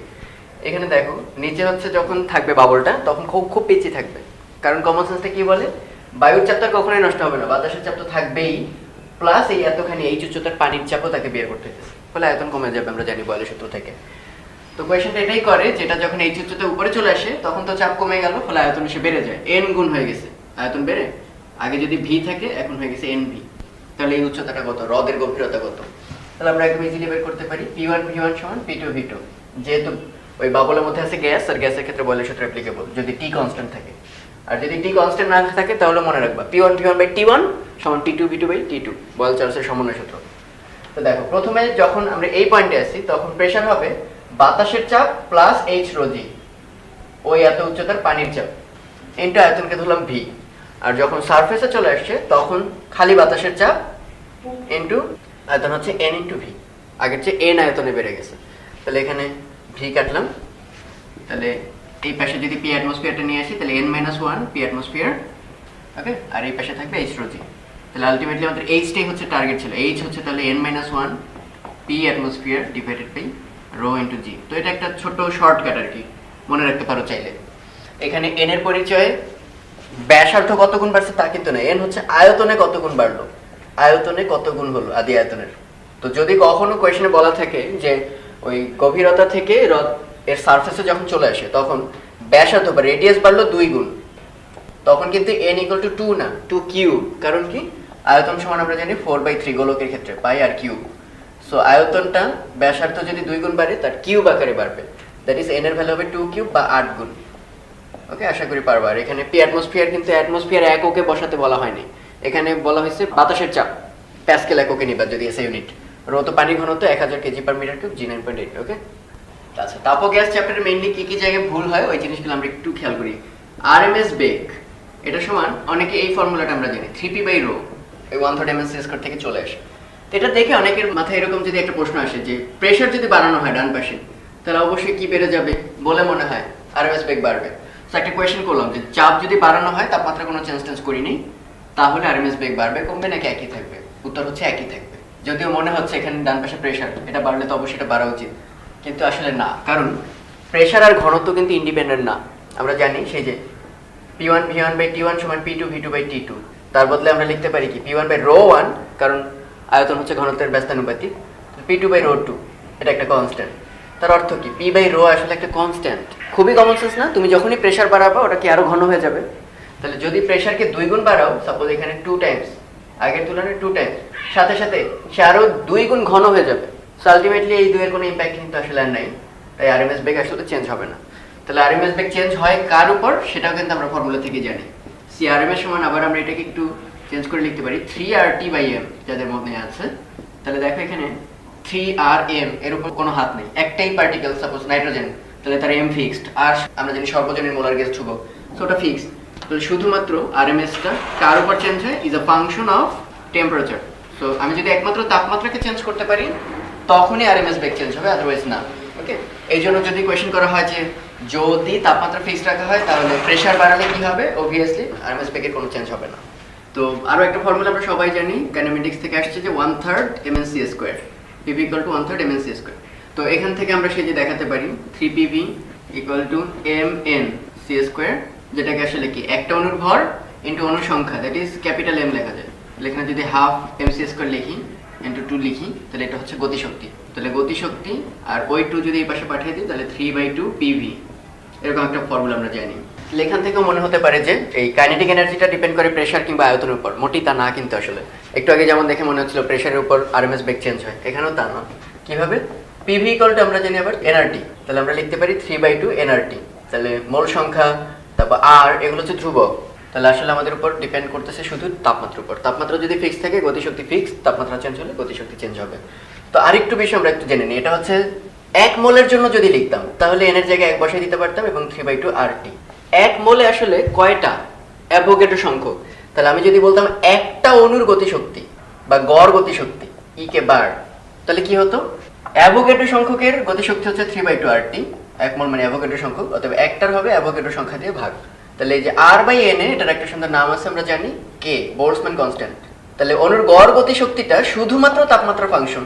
এটা দেখে আমাদের তেমন কোনো ইন্সপিরেশন লাগে না যে বলার কি আছে, বাট মাইন্ড ইট, অদ্ভুত না যে কোনো অণু হোক না কেন, নাইট্রোজেন নিলাম সাপোজ, ওদিকে নিলাম সাপোজ অক্সিজেন বা কার্বন ডাই অক্সাইড, আরো বড় বড় মলিকিউল, হ্যাঁ, কিন্তু আমি বলতেছি তাপমাত্রা যদি দুজনেরই সাপোজ 30 ডিগ্রি সেলসিয়াস হয় তাহলে তাদের গতিশক্তি নাকি সেম। এটা কেমন কথা, একজনের ভর বেশি আরেকজনের ভর ছোট, তাহলে গতিশক্তি কেন সেম হবে? তো এটা আসলে ইনটুইটিভলি গেস করা যায় যে এমনটা হওয়ারই কথা, কারণ গতিশক্তির মধ্যে আসলে আছে কি হাফ mv², মানে ম্যাস আছে আর ভেলোসিটি আছে। তাহলে একটু খেয়াল করো, যাদের ভর কম তাদের আবার বেগ কিন্তু বেশি, আবার যাদের ভর বেশি তাদের বেগ কিন্তু আবার কি কম। এটা কিভাবে জানলাম? এই যে সিআরএমএস, তাদের যে বেগ সমান √3RT/m, তার মানে তাপমাত্রার সাথে ফাংশন অবশ্যই বুঝলাম, সেই সাথে কিন্তু ভরের ব্যস্তানুপাতিক। তার অর্থ যার ভর যত বেশি তার বেগ তত কম, যার ভর যত ছোট তার বেগ তত বেশি। তাহলে এটা তো খুবই কমন সেন্স। পিচ্চি অণুগুলোর বেগ থাকবে বেশি যাতে করে হাফ mv² বড় হয়, আবার বড় যেটা তুমি ভাবতেছিলে গতিশক্তি বেশি হয়ে যাবে তার আবার বেগ কম যাতে করে গতিশক্তি আবার আগের মতোই থাকে। সো গতিশক্তির আসলে কোনো চেঞ্জ নেই। তাই আমরা বললাম তাপমাত্রা যদি কনস্ট্যান্ট থাকে, এটা যে কোনো মলিকিউলের ক্ষেত্রে nitrogen, carbon dioxide or whatever may be the case, সবার গড় গতিশক্তি বা প্রত্যেকটা অণুর গতিশক্তি থাকবে সেম। আচ্ছা, শিশিরাঙ্ক নির্ণয়ের যে অঙ্কগুলো ওগুলো কিন্তু খুব ইম্পর্টেন্ট। তো আমরা এখানে এই মেথডটা কমপ্লিটলি শর্ট হেয়ার্ড, মানে আমি প্রথম ক্লিয়ারলি বুঝতে পারছি বা আন্ডারস্ট্যান্ডিংটা ক্লিয়ার হয়েছে এই উদাহরণটা পর। তো তোমাদেরও আশা করি এটা খুবই হেল্পফুল হবে, যেন আমি মেনশন করলাম। এখানে একটা বক্স চিন্তা করো, সেই বক্সের মধ্যে জলীয় বাষ্প, আমরা খাবার বললেই বুঝবো জলীয় বাষ্প, ওকে। আর যখন খেতে পারে কতটুকু তখন বুঝবো ভুঁড়ির সাইজ, যার ভুঁড়ির সাইজ যত বেশি সে তত বেশি খেতে পারে। তাহলে একটু এভাবে চিন্তা করি যে একটা পাত্রের মধ্যে, বদ্ধ পাত্র, এর মধ্যে 8 কেজি খাবার আছে মানে জলীয় বাষ্প, আর সে টোটাল খেতে পারে 10 কেজি, এরপর তার পেট ভরে যায়। তাহলে এই অবস্থায় সে কিন্তু এখনো সম্পৃক্ত বা স্যাচুরেটেড হয়নি, মানে আর খেতে পারবে না, এই অবস্থাটা আসেনি। তাহলে আমরা আপেক্ষিক আর্দ্রতা সমান শিখছি কতটুকু আছে ডিভাইডেড বাই কতটুকু খেতে পারে, আর সবকিছু ঘটতেছে কত সেলসিয়াস তাপমাত্রায়, 30-তে। তাহলে হচ্ছে 8/10 × 100%, দ্যাট ইজ বর্তমানে তার 80% সন্তুষ্টি। তার মানে আর 20% খাওয়াই দিলেই সে সম্পূর্ণ সন্তুষ্ট হতে পারতো, ক্ষুধা থাকতো না। তো এখন তার ক্ষুধা মুক্ত করা হচ্ছে আমাদের মিশন। সেটা কয়ভাবে পসিবল? দুইটা ওয়েতে। ফার্স্ট মেথড হচ্ছে সে যেহেতু আরো 2 কেজি বাড়তি খেতে পারে, দিয়ে দিলাম বাইরে থেকে, ওকে, এখান থেকে ফোটা করে তার 2 কেজি বাড়তি খাবার দিলাম। সো এখন তার পেটে আসেও 10 কেজি, 30°C কিন্তু কোনো চেঞ্জ করিনি, খেতে পারেও 10 কেজি। তাহলে এখানে আমাদের রিলেটিভ হিউমিডিটি বা আপেক্ষিক আর্দ্রতা হবে 10/10, আছে বাই খেতে পারে কত, 100%। তাহলে এই হচ্ছে সম্পৃক্ত অবস্থায় চলে আসছে। কিন্তু মাইন্ড ইট, সম্পৃক্ত অবস্থা বলার আগে তাপমাত্রা মেনশন করতে হবে। 30°C তাপমাত্রায় পেট ভরে গেছে। বাট আরেকটা মেথড আছে এবং তোমাদের সেটা মনেও আছে, সেটা হচ্ছে ম্যারাডোনার কথা চিন্তা করে দেখো। ম্যারাডোনা কিন্তু অনেক খেতে পারতো, ফলে তাকে অনেক খেতে হইতো, ফলে তার ভুঁড়ি সাইজ ডে টু ডে বাড়তেছিলই। তো তাকে ওইভাবে আমরা কন্ট্রোল করতে পারিনি যে খাবার দেওয়া বন্ধ করে দেবো, কারণ সে তার চাহিদা অনেক বেশি। তাই ডাক্তাররা কি করলো, তার ভুঁড়ি সাইজটাই কি কমাই দিল, পাকস্থলীর সাইজ কিন্তু কমানো হয়েছিল, তোমরা যারা জানো।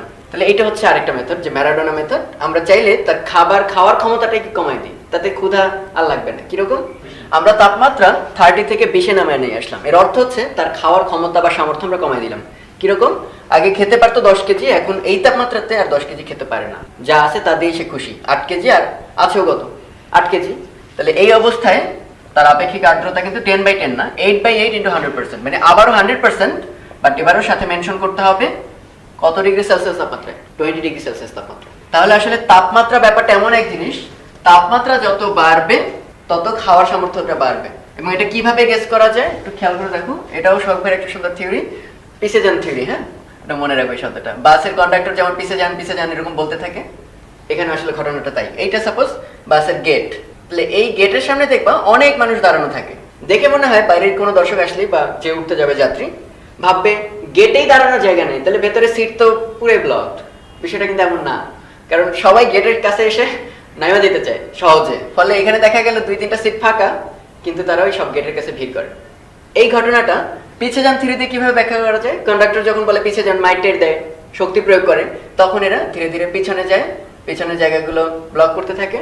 ফলে আসলে অ্যাপারেন্টলি মনে হচ্ছিল কিন্তু এখানে আর কোনো জায়গা নেই, কিন্তু এখন কিন্তু ইজিলি আমি এখান থেকে ঢুকতে পারবো। জলীয় বাষ্পের ক্ষেত্রে কনসেপ্ট এমন।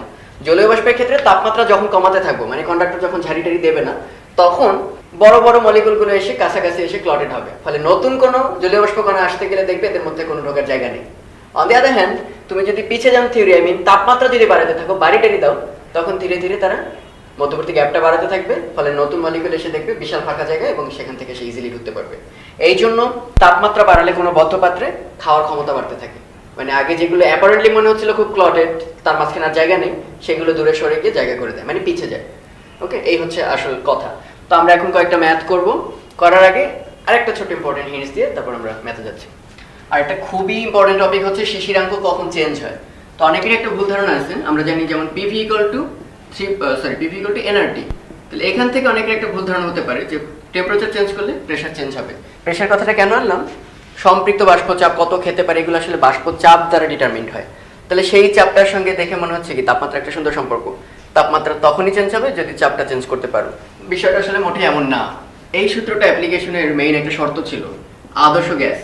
আর আদর্শ গ্যাসের ক্ষেত্রে কিন্তু আয়তন নগণ্য, মানে একটা মলিকুল আর একটা মলিকুল দখল করলেও জায়গার আসলে কোনো দখল হয়নি আলটিমেট। কিন্তু সেই তুলনায় জলীয় বাষ্প কিন্তু বিশাল অণু, কাইন্ড অফ চোখেই দেখা যায় বলতে গেলে। বুঝতে পারতেছো, বড় বড় অণুর ক্ষেত্রে কিন্তু PV = nRT বা আদর্শ গ্যাসের ফর্মুলা আদৌ খাটবে না। সেই ক্ষেত্রে যেটা হবে, চাপটা ভরের সমানুপাতিক। এবং এটা তোমাদের ক্ষেত্রেও প্রযোজ্য। একটা সাপোজ স্টুডেন্ট একটা বেঞ্চের উপর বসা, তো এখন তাপমাত্রা হচ্ছে 30 ডিগ্রি সেলসিয়াস। তো তখন সে বেঞ্চের উপর কি চাপ প্রয়োগ করতেছে আমরা বের করতে পারি ইজিলি, তার ওজন ডিভাইডেড বাই সারফেস এরিয়া। কিন্তু আমি যদি বলি এখন এসি চালাই দিলাম, তাপমাত্রা কমে গেল সাপোজ কোনো কারণে, তাতে কি তার চাপটা আসলে হেরফের হবে? হবে না, কারণ ডিপেন্ড করে তার ভরের উপর। সে যদি এখন ব্যাগ কাঁধে নেয় একটা, তখন চাপের পরিমাণ আরো বাড়বে। সো এইটা হচ্ছে আমাদের যেহেতু বড় বড় পদার্থের ক্ষেত্রে খাটে, আমরা মনে রাখবো জলীয় বাষ্প, শর্টে লিখলাম জ বা। এই ক্ষেত্রে আমাদের এই ফর্মুলাটা মানবে যে জলীয় বাষ্পের চাপটা একমাত্র ভর চেঞ্জ হলে, মানে জলীয় বাষ্পের পরিমাণ চেঞ্জ হলে চেঞ্জ হবে, টেম্পারেচার বা ওগুলো চেঞ্জ করে আমরা আসলে চেঞ্জ করতে পারবো না। তার অর্থটা কি? অর্থটা হচ্ছে এই, একটা পাত্রের মধ্যে 8 কেজি জলীয় বাষ্প আছে, সে একটা চাপ প্রয়োগ করতেছে। এখন টেম্পারেচার 10 ডিগ্রি সেলসিয়াস না 20 ডিগ্রি সেলসিয়াস এটা কিন্তু ম্যাটার না। কখন চেঞ্জ হবে এই জলীয় বাষ্পের চাপ? যদি বাইরে থেকে আরো 2 কেজি বা বাইরে থেকে কোনো একটা জলীয় বাষ্প সাপ্লাই দেওয়া হয়, কিংবা ভেতর থেকে জলীয় বাষ্প যদি বাইরে নিয়ে যাওয়া হয়, তাহলে চাপ কমবে। আর যদি সাপ্লাই দিই, তাহলে যেহেতু ভর বেড়ে গেছে, ভর সমানুপাতিক চাপ বেড়ে যাবে।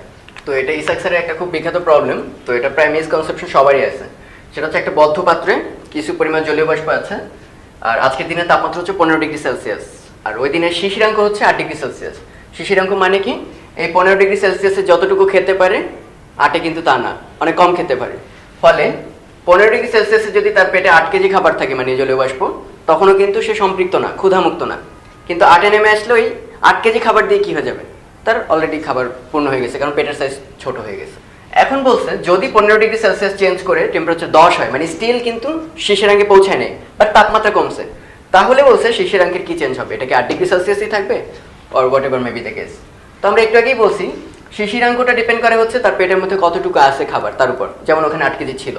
তো এটা তো খুবই কমন সেন্স। এই শিশিরাঙ্কটা চেঞ্জ হবে যদি এবং কেবল যদি বাইরে থেকে আমি কিছুটা খাবার সাপ্লাই দিতাম, কিংবা ভেতর থেকে যদি কেড়ে নিই। বাইরে থেকে যদি সাপ্লাই দাও তাহলে শিশিরাঙ্ক বেড়ে যাবে, আর ভেতর থেকে নিয়ে গেলে আরো চাপানো যাচ্ছে, তখন আরো কমে যাবে শিশিরাঙ্ক। বাট যেহেতু এখানে বদ্ধপাত্র, কোনো চেঞ্জ করি নেই, তাহলে এখানে আসলে শিশিরাঙ্কের কোনো চেঞ্জ হবে না, শিশিরাঙ্ক চেঞ্জ হবে না। এটা অনেকেই মিসকনসেপশন কাজ করে, কারণ ইসাকসারের বইয়ে লেখা P1/T1 = P2/T2। মাইন্ড ইট, এই ফর্মুলাগুলো জলীয় বাষ্পের ক্ষেত্রে আমরা খাটাবো না। জলীয় বাষ্পের ক্ষেত্রে চাপ শুধু ভরের সমানুপাতিক। তো আজকের দিনে তাপমাত্রা দেওয়া আছে 20 ডিগ্রি সেলসিয়াস, একটা বদ্ধ পাত্রে কিছু পরিমাণ জলীয় বাষ্প রাখা। তো বলে দিছে এই 20 ডিগ্রি সেলসিয়াসে এটা পুরোপুরি সম্পৃক্ত হয়নি, মানে সে আরো কিছু খেতে পারে। তাহলে কত খেলে সে সম্পৃক্ত হবে 20 ডিগ্রি সেলসিয়াসে? 17.5 মিলিমিটার পারদ যদি দিতে পারো, তার মানে এর চেয়ে কম আছে এখন। ওকে, ফলে তার আর মানে আপেক্ষিক আর্দ্রতা 30%, বোঝা যাচ্ছে আরো 70% খাবার বাড়তি খাইলে সে 100% সম্পৃক্ত হতো। তো যেহেতু R1 দেওয়া আছে, আমরা সবসময় ফর্মুলাটা কি জানি? R1 সমান কি আছে ডিভাইডেড বাই কতটুকু খেতে পারে ওই তাপমাত্রায়, তো ইনটু 100%। তাহলে এটা সলভ করতে পারবা। R1 30, এখানে 100, F1 জানা আছে 17.5, তাহলে এখানে সলভ করলে F1 পেয়ে যাবো। F1 এর পরিচয় কি? ওর মাঝে কতটুকু জলীয় বাষ্প আছে, তার চাপ কত মিলিমিটার পারদ চাপ, মানে সে কতটুকু আছে, কতটুকু খেতে পারে হচ্ছে এটা, আর কতটুকু আছে হচ্ছে স্মল f1, শিশিরাঙ্কে সম্পৃক্ত।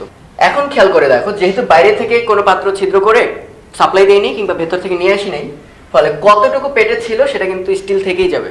তার মানে পরে কতটুকু আছে সেটাও কিন্তু আসলে আগে কতটুকু ছিল তারই সমান।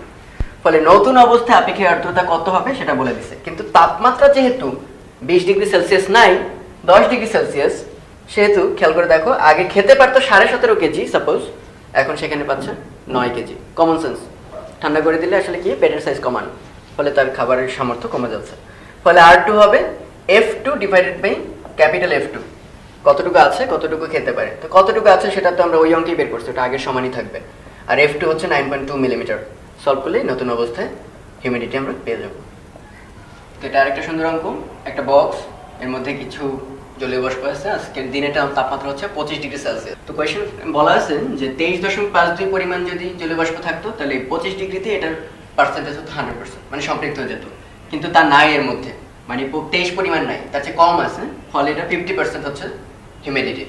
এরপর বলা হলো এই টেম্পারেচার কমাতে কমাতে কমাতে কমাতে যদি 10 ডিগ্রি সেলসিয়াসে নামানো হয়, তাহলে জলীয় বাষ্পের কত অংশ ঘনীভূত হবে, মানে লিকুইড হয়ে যাবে। তো এই প্রশ্নটা ওরা বুঝলো কিভাবে যে 25 থেকে 10-এ নামাইলেই যে ঘনীভূত হতে বাধ্য, এটা কিন্তু গেস করা যায়। একটু খেয়াল করে দেখো, সেটা হচ্ছে 23.52 হচ্ছে কতটুকু খেতে পারে। তাহলে আমরা একটু চেক করি তার পেটে কতটুকু আছে। তাহলে R সমান আমরা জানি স্মল f, মানে কতটুকু আছে ডিভাইডেড বাই কতটুকু খেতে পারে। তাহলে স্মল f হবে R ইন্টু f, আর হচ্ছে 50%, মানে হাফ, ইন্টু 23.52। তাহলে মোট খাবারের অর্ধেক তার পেটে আছে, সেটা হচ্ছে 11.76 মেবি, এত হচ্ছে তার পেটে আছে, তাই তো? একটু খেয়াল করে দেখবা 10 ডিগ্রি সেলসিয়াসে যখন নামাইছি তার ধারণ ক্ষমতা কমে গেছে, তার প্রমাণ আগে খেতে পারতো 23, এখন খেতে পারে 9.22। এটা তো খুব কমন সেন্স যে আগে বেশি খেতে পারতো এখন কম। কিন্তু আশ্চর্য একটা বিষয় হচ্ছে তার পেটে ছিলই কত 11 কেজি খাবার, কিন্তু এখন খেতেই পারে কত 9 কেজি খাবার। তাহলে বাকি 2 কেজি কই গেল? ওইটাই লিকুইড হয়ে পড়ে গেছে। সো এটা বোঝাই যাচ্ছে বাকি খাবারটুকু ঘনীভূত হয়ে যাবে। তাহলে আমরা আশা করি বুঝে গেছি লিকুইড হয়েছে কতটুকু, ছিল হচ্ছে খাবার এতটুকু, আর ওই পর্যায়ে খেতে পারে হচ্ছে 9.22। এতটুকু খাবার লিকুইড হয়ে পড়ে যাবে, আর ছিল হচ্ছে 11.76। তার মানে এত পার্সেন্ট, এটাকে পার্সেন্টে যদি নাও তাহলে এত পার্সেন্ট আগের ঘনীভূত হয়ে নিচে পড়ে যাবে।